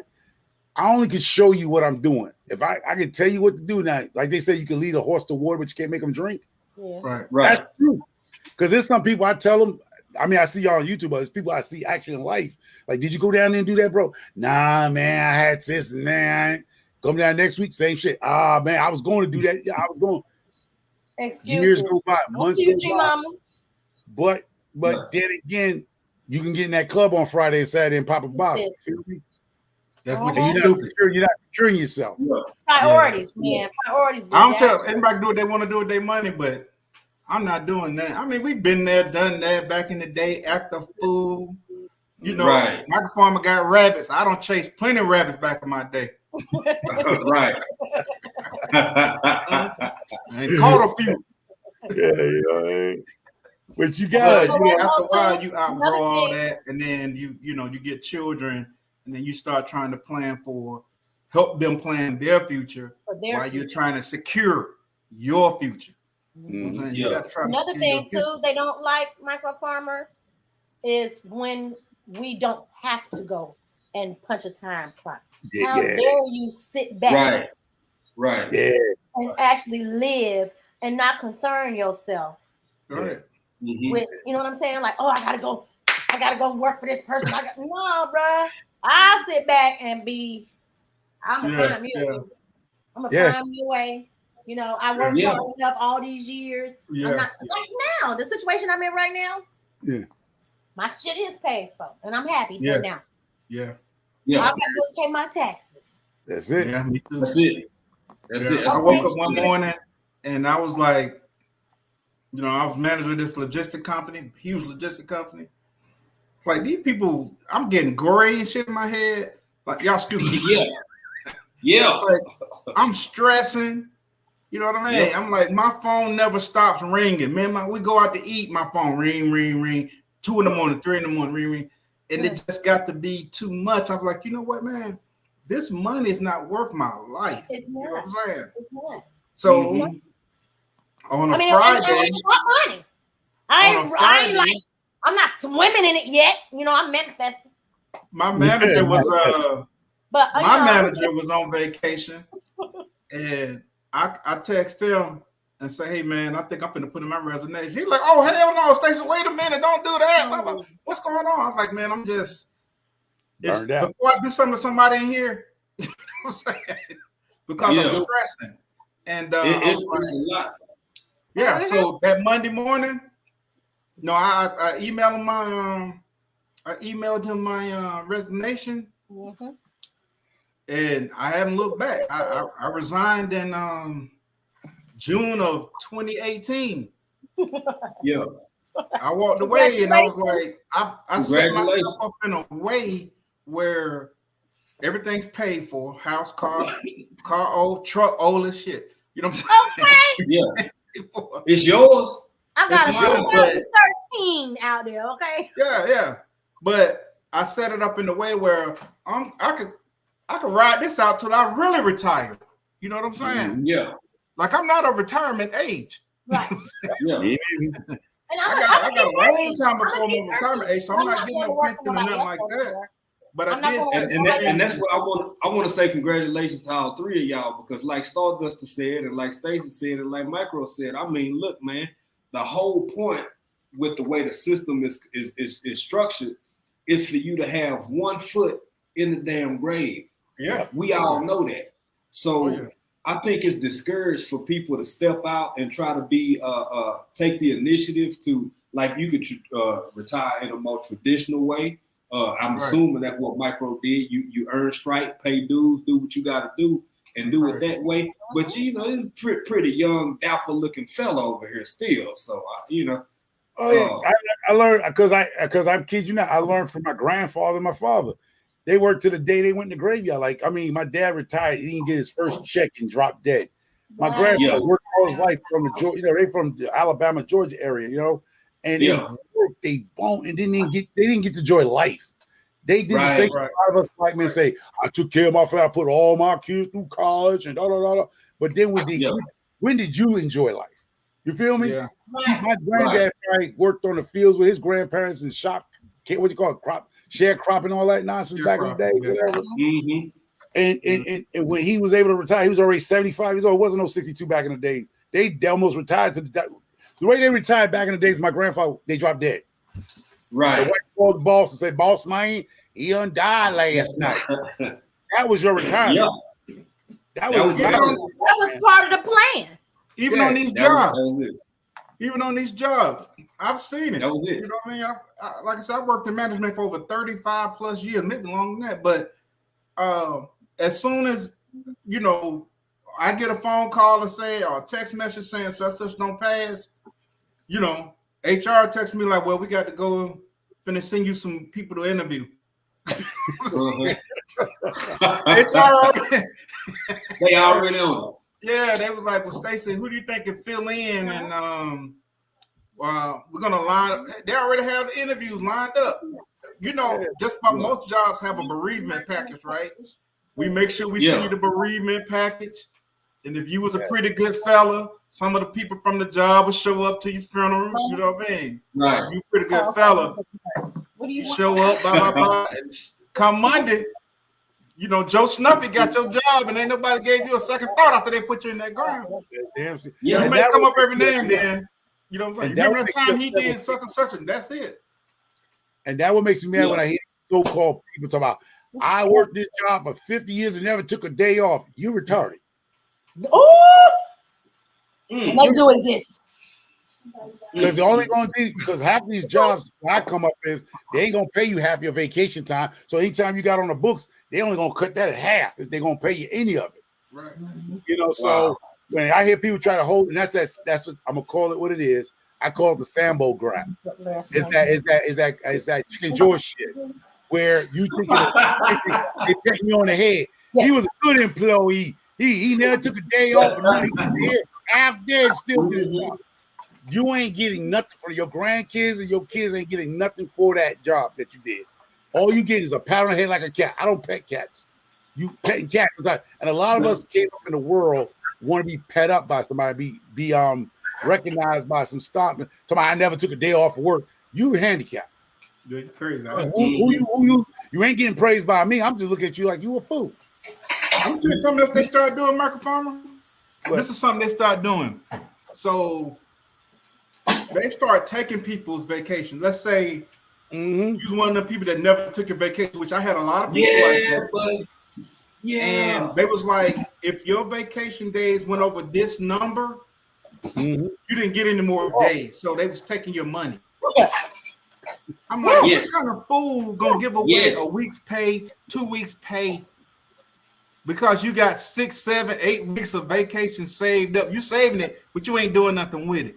You know what I'm saying? When we bet on the head. Use it or lose it. They use it or lose it clause. Yeah, you're gonna lose it. They was losing their days. I'm like, man, we need to find a way that you can give me your days, because I'm finna get in the wind. This the main thing though. This the main part of that. And I ain't trying to be funny, because I don't know if y'all know about that sovereign stuff. No, go ahead. No. They paying us with our own money. Yeah, it's your own money. Oh, yeah. Yeah, it's your own money. How you paying us with our own money though, bro? Just give me the check. Yeah, it's your own money. When and out here killing ourselves for that stuff. My friend last year, she died recently. Last year, Sorry to hear that. she wound up, having to go get certain things for her job.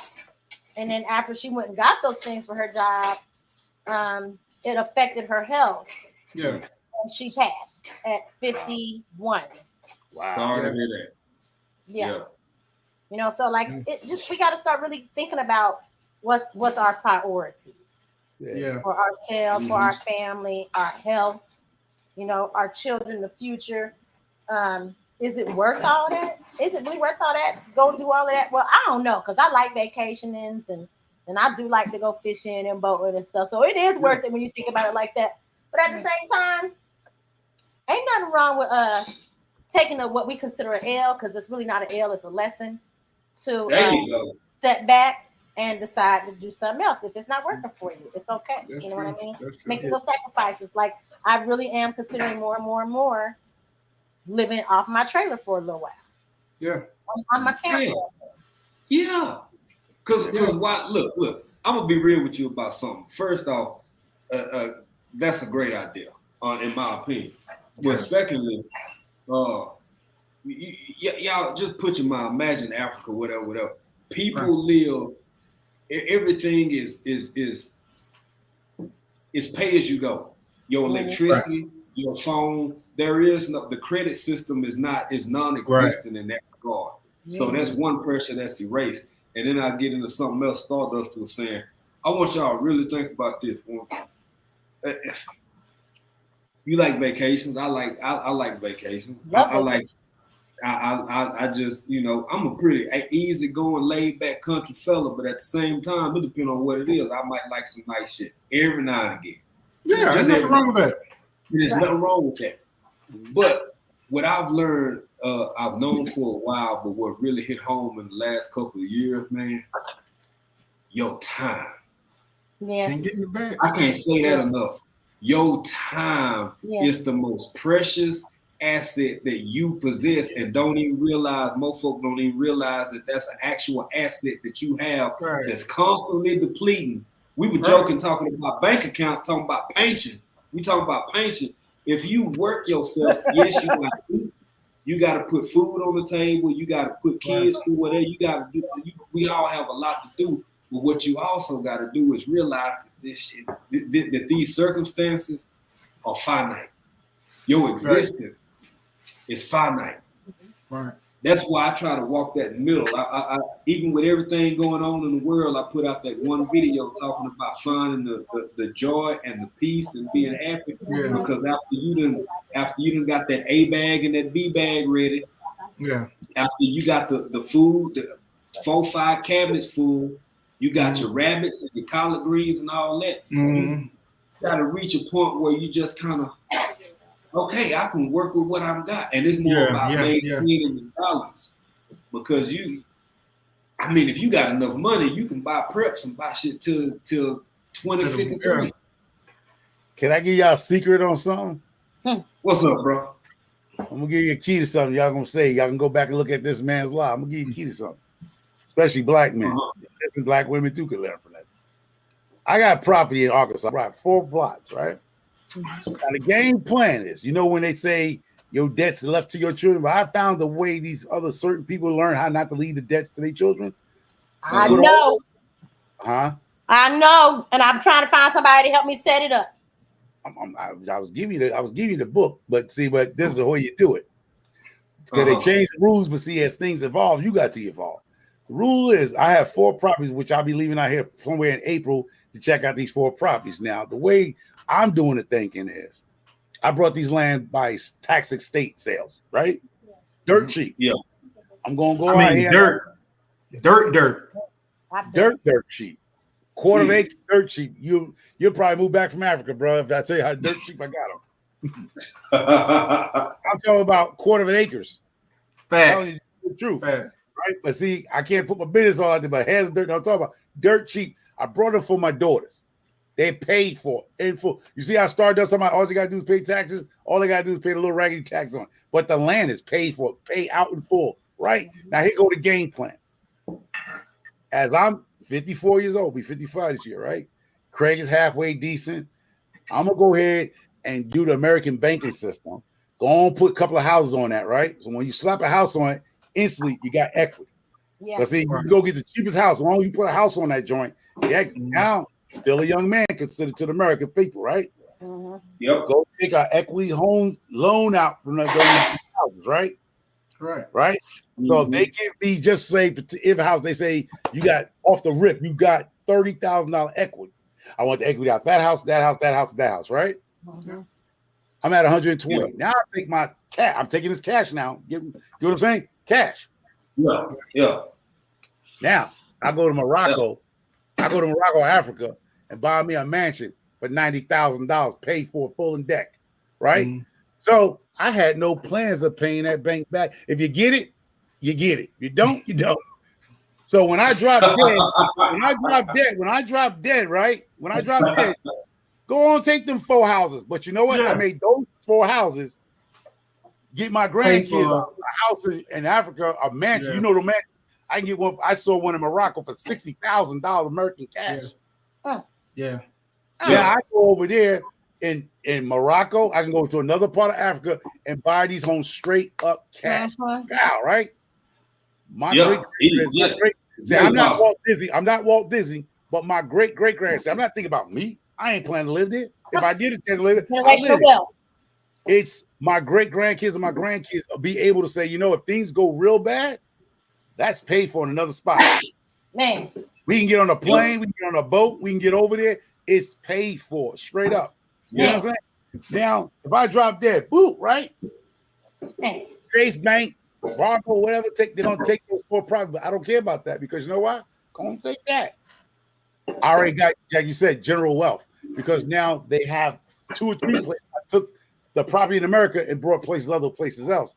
It's straight up American dollar cash. And that's what we talk about. See, a lot of people, when they talk about buying a house and all, they talk about them. Me, and my wife right now. Me and my wife right now. No, it's not about you and your wife. That's why when you see them old white men and their wife look better than them, they all dragging their ass feet because the white man knew the game. The white man knew, I'm going to bust my child. I'm going to walk those old shoes, them floor shines, where they got holes in the bottom of his soul. His wife looked great. She said, I'm 80 years old. She looked great, don't she?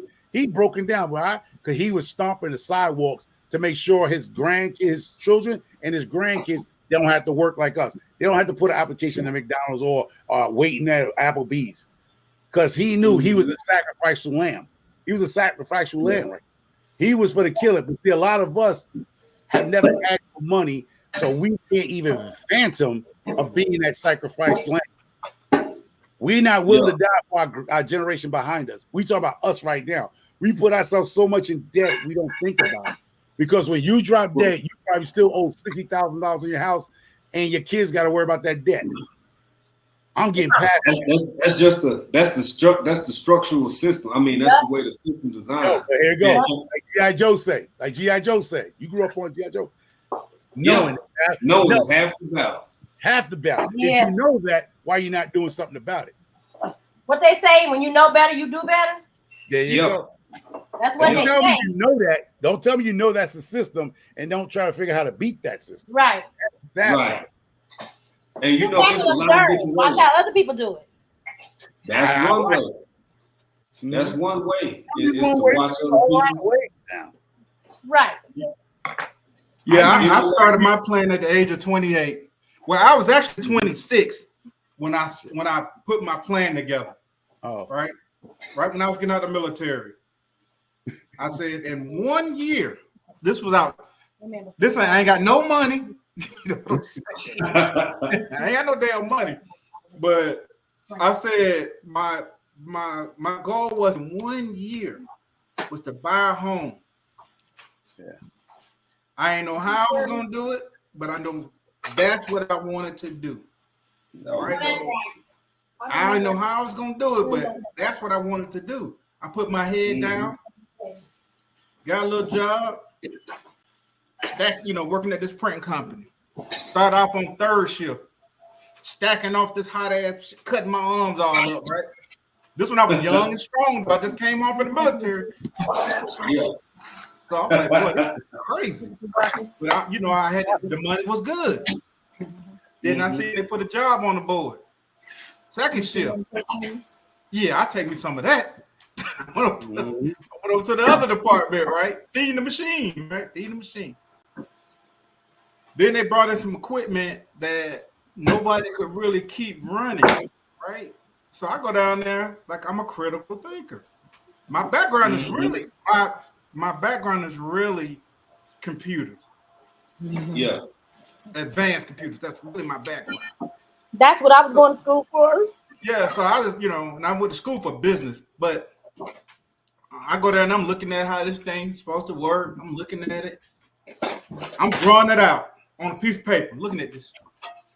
I'm like, well, one thing I've learned growing up, in my family, we are improvisers. You know what I'm saying? In the country folk, we gonna find a way, right? And then you go in the military, they magnify that. Ain't no such thing. It won't work, can't work. That was my dad. Ain't no such thing. And so I'm looking at it. And then this guy comes in, one of the guys that sold the machine. I said, hey, man, I got a question.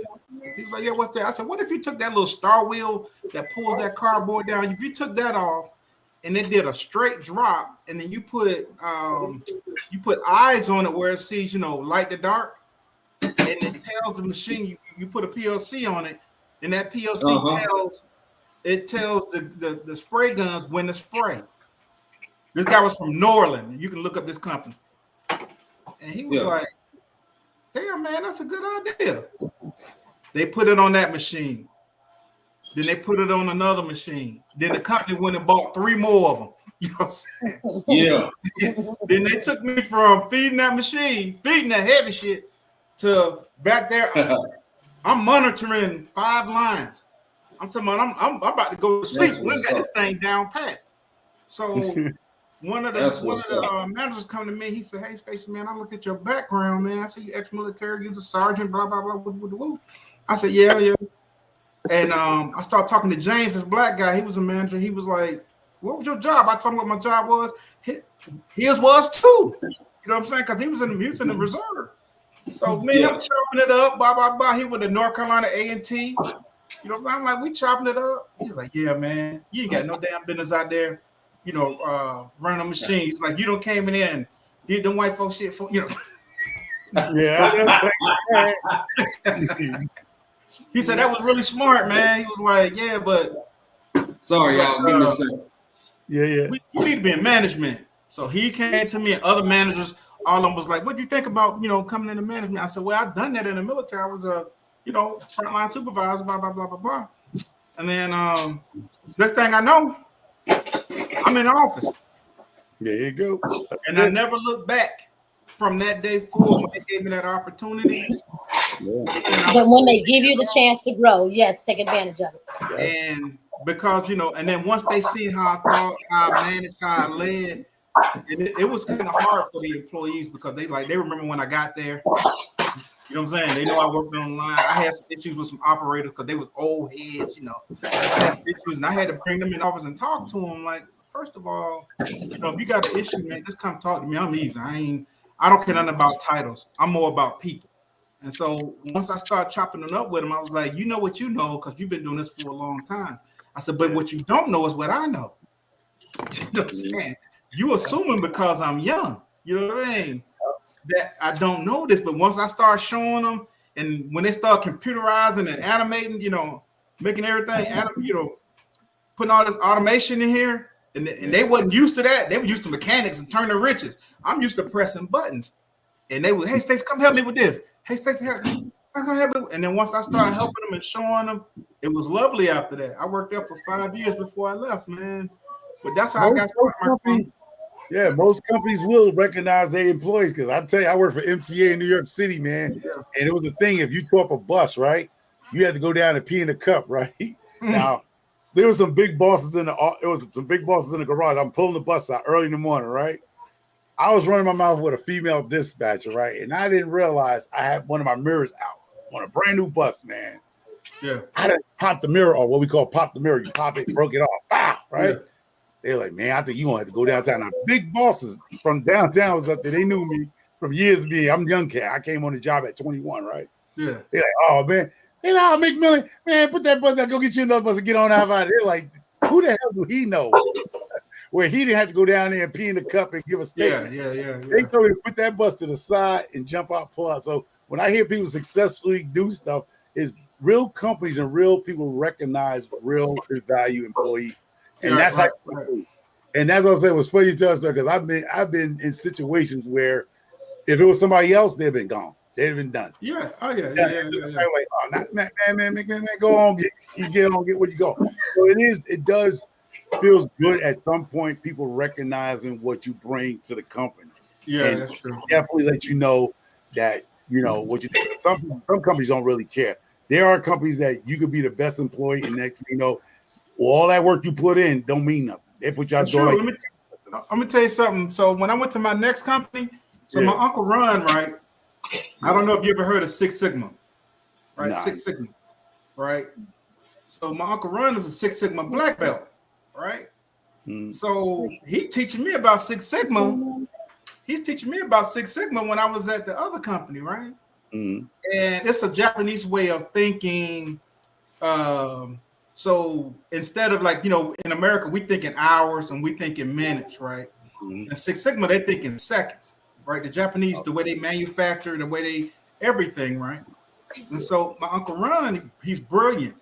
And he started teaching me about all the Six Sigma concepts and this and that. So when I got when I got to my next company and I started talking in Six Sigma terms, they didn't know what the heck I was talking about.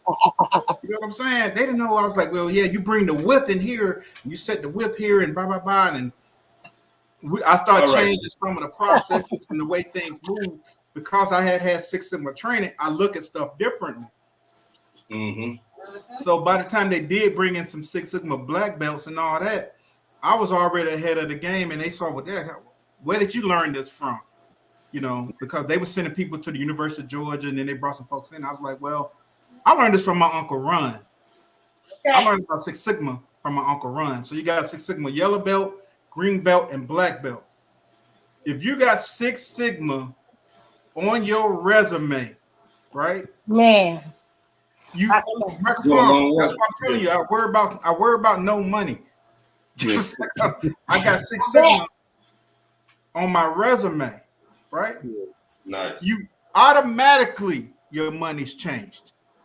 Wow. Because this company knows that when I come in, whatever processes that they have in place, I don't look at it like I think outside of the box, right? And so when I see it, I say, okay, let me get the cycle time on that, right? Let me get the cycle time, right? And then I need to get the takt time on that, on this process. And man, talking about takt time, Stacey, you talking about lean manufacturing. You talking about lean manufacturing. It's lean manufacturing. Yes, sir.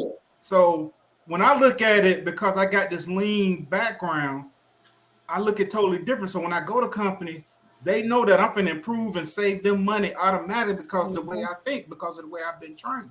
So I worry about nothing when it comes to that because I know. Every company that I've gone through after that, you know, even my last one, every company that I've gone through, when I do Kaizen events on different processes, and it could be that's the word I was waiting on, that Kaizen event. Kaizen, man. I understand Muda, which is a Japanese word for waste. I understand the 9 deadly waste. Yeah. I understand all that, right? Yeah.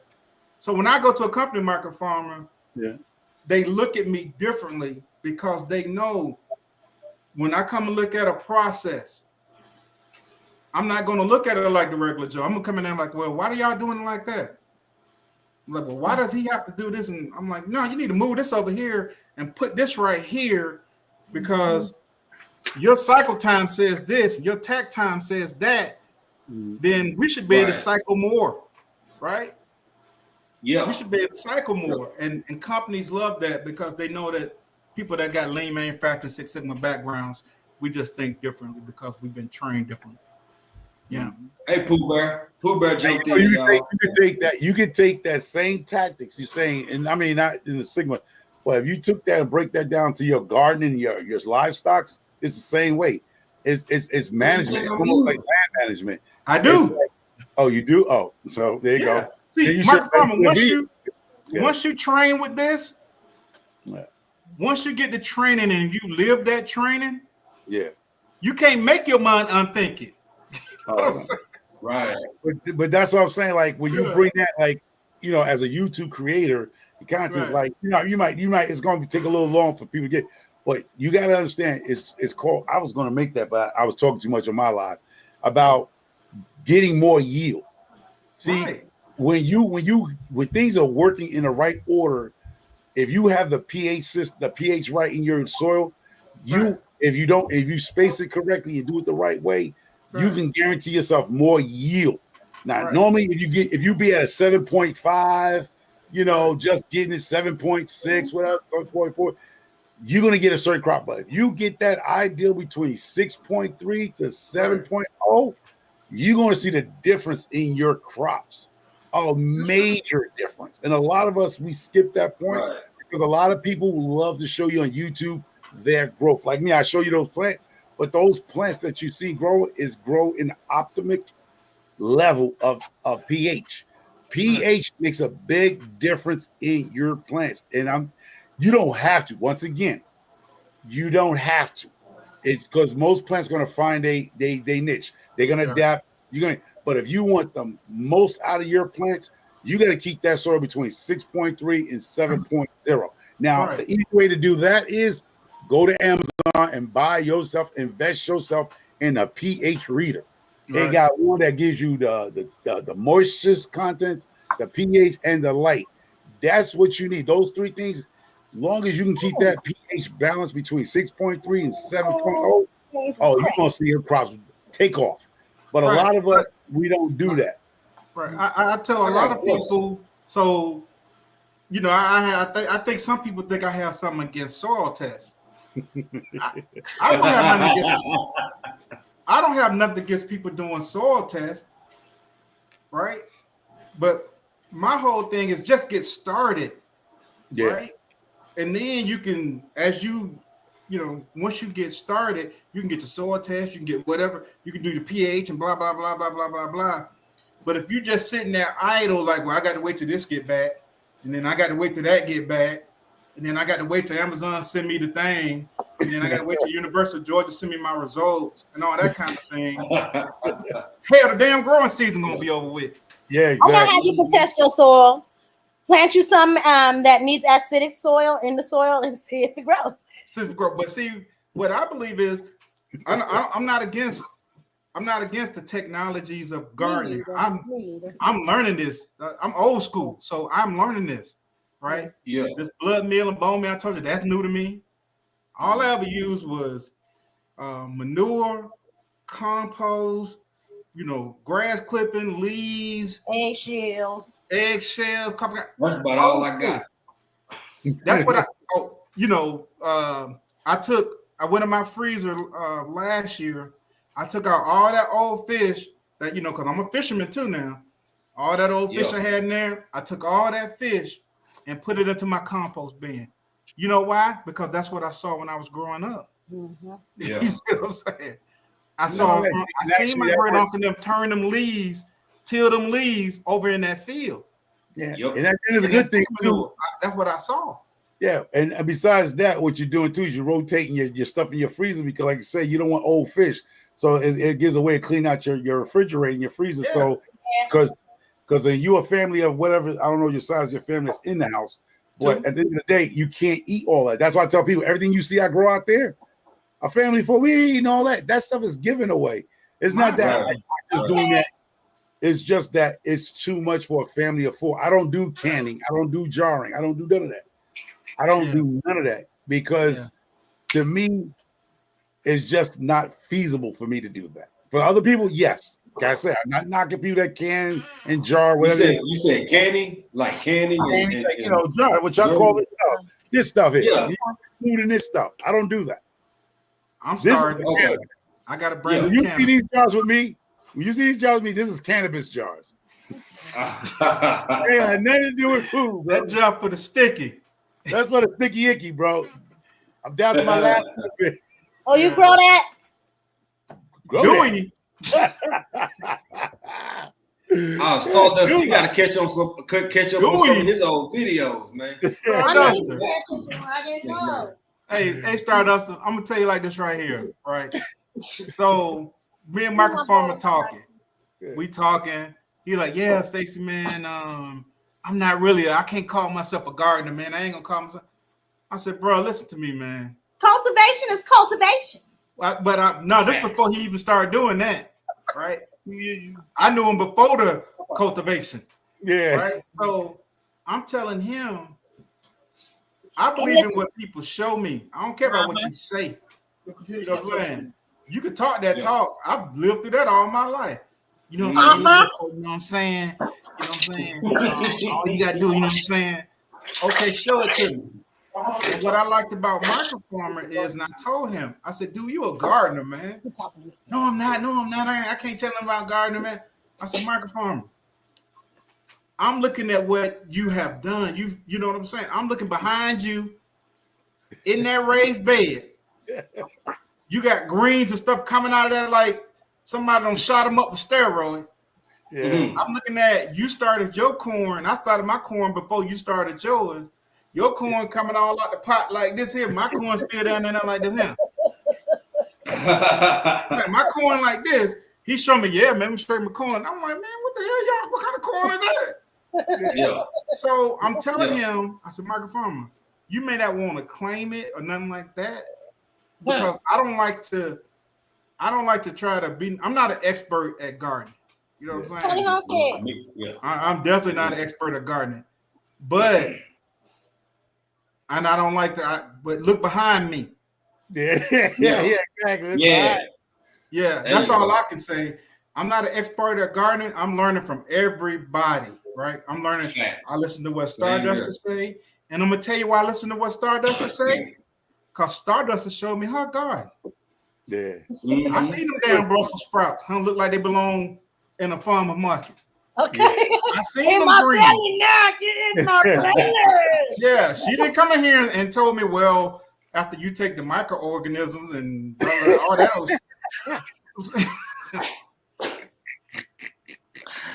That's what I like about lead. Let me tell you what I like about lead. And Miss Linda and Lady Cheryl and Homestead Hart, when they talk about what they talking about, they can turn around and say, "You see right here." Yeah. In Georgia, we say right here. Right here. You see this color green right here? Yeah. You just him. You ain't opening up no book telling me, well, you know, let me turn to page 3. Right here. Oh, my Renaissance grandma. I want you to show me what you're talking about, because anybody can talk that talk. Yeah. And I'm just gonna a lot of people that talk that talk. And that's fine to know, you know, I know way more than I talk about. You know what I'm saying? I know way more than I talk about the whole biology of gardening. Believe me, I do. I just don't talk like that, right? I just don't talk like that. My girl be like, because she knows I'm a reader. You know what I mean? Yeah. And, hey, Renaissance grandma, and you right, G Mama Grows. She says she how she do a compost tea. Y'all see it on there. Yeah. You can use your weeds to make compost tea. You know what I'm saying? It ain't gotta be comfrey. It ain't gotta be just leaves. Mine got weeds, grass, leaves, old plants that don't die in the garden. I put all that in there. I don't know. The one tea I got is so nasty that it's got its own little bugs growing in them. They like, okay. Tell you right now. Them bugs going that spot to them and throwing them on there. In the next 2 years, in the next 2 years, if anybody get high off one of my tomatoes, because I put my cannabis. Oh no, I ain't none of your tomatoes. So y'all fucking around. Eat one of my damn. I'm gonna put I won't be able to pass tomatoes. And you get high. It's because I put my compost the same thing that weed plants. I cut them, and they go right in the compost too. I eat a tomato sandwich. I eat a tomato sandwich with microphone, but I'll be able to like this. Look, he gonna have the best tomatoes in the Northeast, man. Hey, Microfarmer, you should have been in my live this morning. Oh yeah, my mama tried her gummy for the first time yesterday. She did Yeah. what? My mama 80, getting ready to be 81 on the 19th this month. Okay. She tried. She her did best. what? A She gummy. had a gummy. She had a gummy. Listen. Oh. Listen. My mama chew them thing like bubble gum. Listen. My Baby, mama, I'm man, back. she slumped over the couch.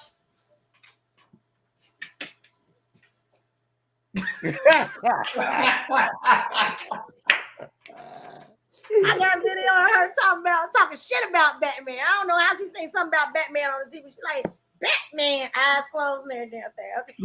Wow, look what Tammy Hey, said. Tammy. Tammy said she used hers for compost tea. She used her Post weed. tea, it works. Yeah. Yeah. All it is I a know, that's plant. right. Yeah. All it is Exactly. a plant. That's Yeah. another thing that I'm learning too, because I didn't want to keep putting out videos. I started my channel just for people to follow my journey as a new gardener. Right. Okay? Right. Somebody who had no clue about what the hell they was doing. Right. And then, I start other people getting all technical and they want to teach and come with me and watch how I do. And I'm like, you know what? I ain't got time for all that shit. I'm here to be loading up videos every damn day because I got a life. Right. And it ain't being That's on. right. Hey, microfarmer, you see G Mama said she needs some of your tomatoes, bro. That's what I want. Me and G Yeah, Mama, let me- we gonna have G-Mama, us a 420 G-Mama. celebration. Me and Oh, G Mama G-Mama. already planning that. G Mama grows. I wouldn't call You myself can- a. Hold I'm up. not a. Hey, I'm see, not a teacher. I just show people what. my- oh, what I the- show who the people hell- what I had to do. jump off and just focus on growing. I just show people what I do. I wouldn't call myself. Now I do get a lot of people in my emails asking me questions, and I just tell them, just like microfarmers say, question and opinion. Mm-hmm. This is what I do. Yeah. I'm not finna sit here and tell you something like I'm some kind of gardening guru, because even though I've been gardening for like 26, 27 years now, but I don't know I just know what I know about my little stuff I do. You know what I'm saying? Yeah. So some of these plants that people are growing, I've never grown them before. I'm like, you know what? I'll try kohlrabi. You know what I'm saying? I'm like, I never grew kohlrabi. I got kohlrabi out there right now, purple and the white. Okay. You okay? Hey, and I want to tell y'all something, man. You know, climate make a big difference, boy. Climate, soil. Climate makes a huge difference. Hi, little princess. Looking like a daddy. No. Climate, That's the reason soil. why I left Ohio, because I wanted a better environment. I wanted to be able to grow year round. Yeah. Like the fact that I'm able to be home every day, Yeah. and not have to go punch no time clock. Let somebody come over here and try to fuck with me. I'm Oh, home. I got something for that. I'm home. I don't need to talk about that part, but Yeah. as a part of you got your bug out bag and this and that, I highly suggest that every man, and especially women, go and get some firearm training. So the range out here, I don't like going to the range, right? Right, but I taught BRM as a extra duty when I was in 214th Brigade. I taught people to shoot. So, but I don't like going to the range because I don't like all them loud sounds and stuff. That's a whole nother story. I don't know. But my lady, she was like, I want to go to the range. I'm like, I got all these firearms. I don't even shoot them. I'm saying, so I'm like, all right, I kept putting it off. All right, okay, I'm gonna take you. So some buddies of mine had called me like, hey, Stacey, hey man, let's go to the range, man. I'm gonna bring my AR, I'm gonna bring my this and that, and my other partner like, yeah, I'm gonna bring my Glock and this, that, and the third. I'm like, cool, yeah, I'll go. But the whole time she been asking me. You see my face, right? When I talk. The whole time she been asking me. So, I forgot about her. I was like, yeah, man, JK and all of them called me about talking about going to the range. And Wow. talking about going to what kind of range? The fireworks, boy. The fireworks. Range. Like, oh, hell no. I'm not even finna go to no range with them when I've been asking you to go to the range. And Yeah. so I had to take her. I took her to the range. You know what I'm saying? Sometimes you're a little scared about teaching your woman how to shoot. You got to make sure you don't got all the devilness out of you before you take her be better than you. So I took it to. I'm gonna tell you something I learned about women though, and this is the truth. So I find women. Now I'm not gonna say they're better shots than snipers and stuff like that, because I've been to the sniper range, and them guys is on it's a total It's a whole nother level. I've seen them. And so, but I do know this.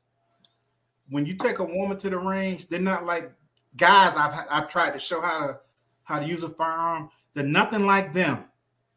Because most guys you try to show how to use a firearm, it's always I know. Right. I think that's what you was gonna say. Right. Because they played this video game. They don't play this video. I never played them video games. I heard about them. I ain't never played them. You know what I'm saying? I don't have to play that. I was that, so I don't have to play that. Mm-hmm. I don't play that. You know, guys acting, I'm like, nah, man, why would I do that? Hell, I can't sleep now. Yeah, you talking about one way that bullshit. But anyway, when a female, they're gonna listen to exactly what you're saying. Right? Because we want to know. We want to know. Because they not coming in there with no, I know. Yeah, They're not coming in there with no ego. Right. They're trying to learn something, and then you're stressing safety. This is a deadly weapon. Don't ever do this. Don't ever point it. Blah blah blah. You go through the whole 9 with them, and 9 times out of 10, they're gonna listen exactly. And then once they start shooting, that first shot, like my lady, her first shot. She was scared of the kickback, which it ain't that much. She was shooting my 40. Yep. I got a Smith & Wesson 40. She was shooting a 40, and she was scared of the kickback on the first shot. But when she seen it didn't really have no hard kick, and then she settled in and she pushed that thing out like that and got into her boom, boom, boom, boom, boom. And so she understood breathing. She understood trigger play. The whole 9. You don't put your whole finger in there. You put it just the tip. You know what I mean? The whole 9. And it's certain mechanics. Pull her target back to me, and I was looking at that target. I was like, "Oh shit!" Like when I first started going, and I was at the range when I first started. These women can shoot, bro. I'm trying to be like Cagney and Lacey. Okay, I got the thing way back there and shit. Like, yeah, I'm gonna do this. You said Cagney and Lacey. Yes, I went way back. Yeah, Cagney and Lacey. Jesus. She put her age out there. She put her age out there, y'all. Yeah, Cagney and Lacey. And so did we, because we know what she's talking about. That part. Yeah. That's why I said it, because I knew y'all could relate. Yeah. But I was all target way back there, like I know what the hell I'm doing. Yeah. So she's really good. She went and got a little 380 that Ruger LP 380 with the laser. She went and got that with a little dot, and then she was like, after a while, she was like, I want something bigger than this. So I started carrying the 380 with the laser, and she went and got the Taurus 9.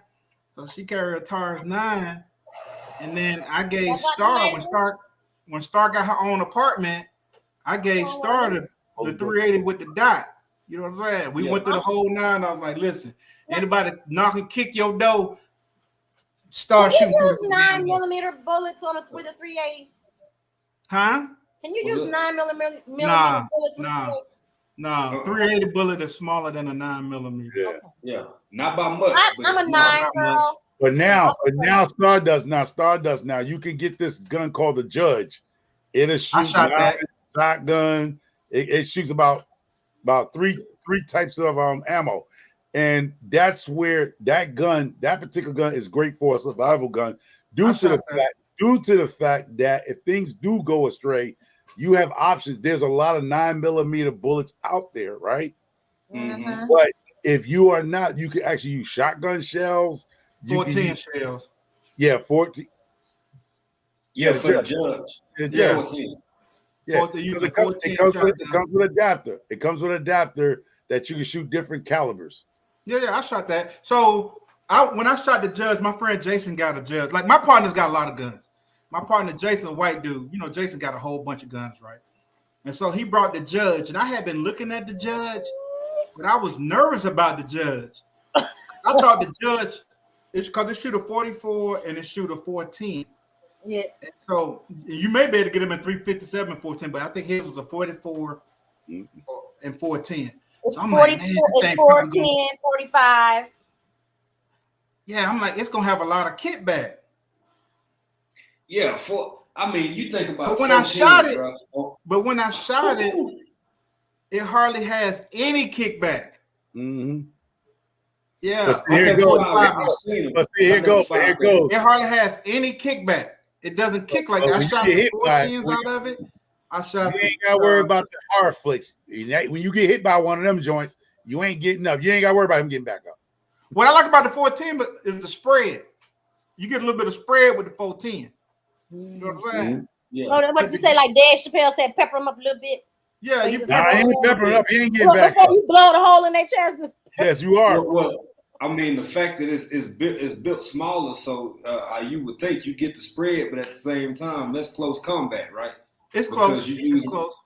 That's close combat. So it's not like if you use it as a bird shot, then you subject to find a target that's X amount of meters away or feet or whatever. Right. But that style weapon that close, even with a 410, man, that's yeah. I like shooting the 410. See, that's something that I need to know because I want to wear that. But it don't have that kick like you think. Close, but I also want to have something that's far away, just in case. Okay, I got that too. I got while I'm out there. I got a 30-06 for that distance. Oh, you knocked it down? I got a 30-06. I'm shooting. I was shooting 180 or 190 range. You gotta talk about distance. But that had a little kick to it. So I went down to like I think I shoot a 160, 165. It's got a lot of kick to it. But I said there's got a lot of kick to it. But what would you ask a microphone? This is why I love when people talk about ammo and weapons. When you're talking about long range, are you talking about for hunting wise? Because even though he says military, I realize a lot of people use different weapons for wrong things. Like for me, long range for me would be for like hunting when things go to astray. You get what I'm saying? That's where I'm coming from. For hunting wise, right? Mm-hmm. But if you shoot off something and he being military, you giving your position away. If you try to shoot a target, just say 1,000 yards or 2,000 yards away from you, right? I mean, I can't shoot that far. That's a long way, bro. What I'm saying, that's 10 football fields. You need a doggone 20 football fields. Yeah, but what I'm saying, 100 yards, whatever y'all want to call it, 100 yards. You're not shooting that far. But hold up, what I'm saying to you, long range, when you're in a situation like let's talk about shit hit the fan situation, right? Right. You don't want to give away your location, and if you shoot that far, now people can flank you from the left or the right because one person could be a target out there for you, and you shoot at them. You gave away your. You're not gonna give away like when you shooting 2,000 meters. So 9 times out of 10 meters. I'm just saying long range rifles. That's what I'm saying. When you're shooting a 50 cal at 2,000 meters, because I think the longest shot recorded by a sniper now like 2,400 meters, right? Yeah, I think it was a like Canadian. 2 miles. Yeah. So when you shoot that thing, I'm gonna tell you something about sound, right? The bullet will hit them before they ever hear the sound. But man. Yeah. So it would be like they hear pow. Yeah. Well, even if you use something like a 5.56, a standard 5.56, man, we talking about a maximum effective range of 1,250 feet per travel of a velocity of 1,250 feet per second. Depending on what you shoot, some of them 3,500 feet per, anywhere from 32 to 3,500 feet per second. Now, so what they that's slow. I'm thinking about slugs. My bad, man. I'm thinking about slugs. Yeah, you talking about slugs. So yes, I have an AR-15 too. Oh, okay. She said and no. so mine shoot 223 and 5.56. All right. So the max effective killing range in the military, we should shoot 300 meters, right? 300 meters, yeah. 3 football fields. Okay, 300 meters for the people that hold travels. Time out, guys. For the people that don't know meters, can we put those in yards of footage? When y'all say 300, I'm still here. I'm listening in, but I'm mute. 300 yards, a little more than 300. 3 football fields. Okay, 3 football fields. People, so they say 300 meters is 3 football fields. Yeah, a little more 3 football fields. So, the way you train in the military, when you go to the range, you got a pop-ups, right? They had 50, 100, 150, 200, 250, and then the farthest distance is 300, right? And when you're at the pop-up, when you're qualifying, you'll have two targets pop up at a time. You might have a 50-meter target pop up, and way up on top of a hill, you might have a 300-meter pop up.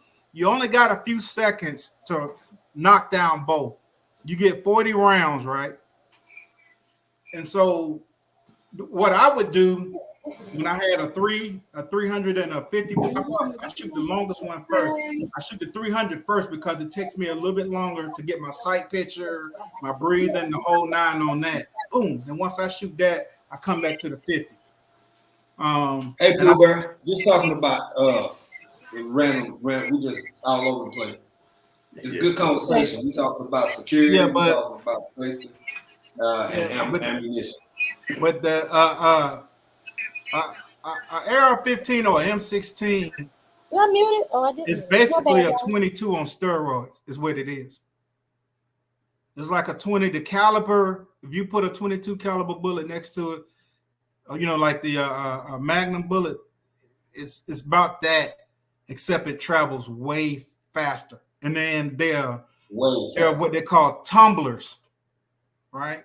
So yeah, when they impact your body, when they impact human flesh, man, the way that round is designed, it's not like if you take a ball, if you would look at something like a 40 cal, just say you get your cheapest target, like just to go to the range, a ball round, right? Yeah.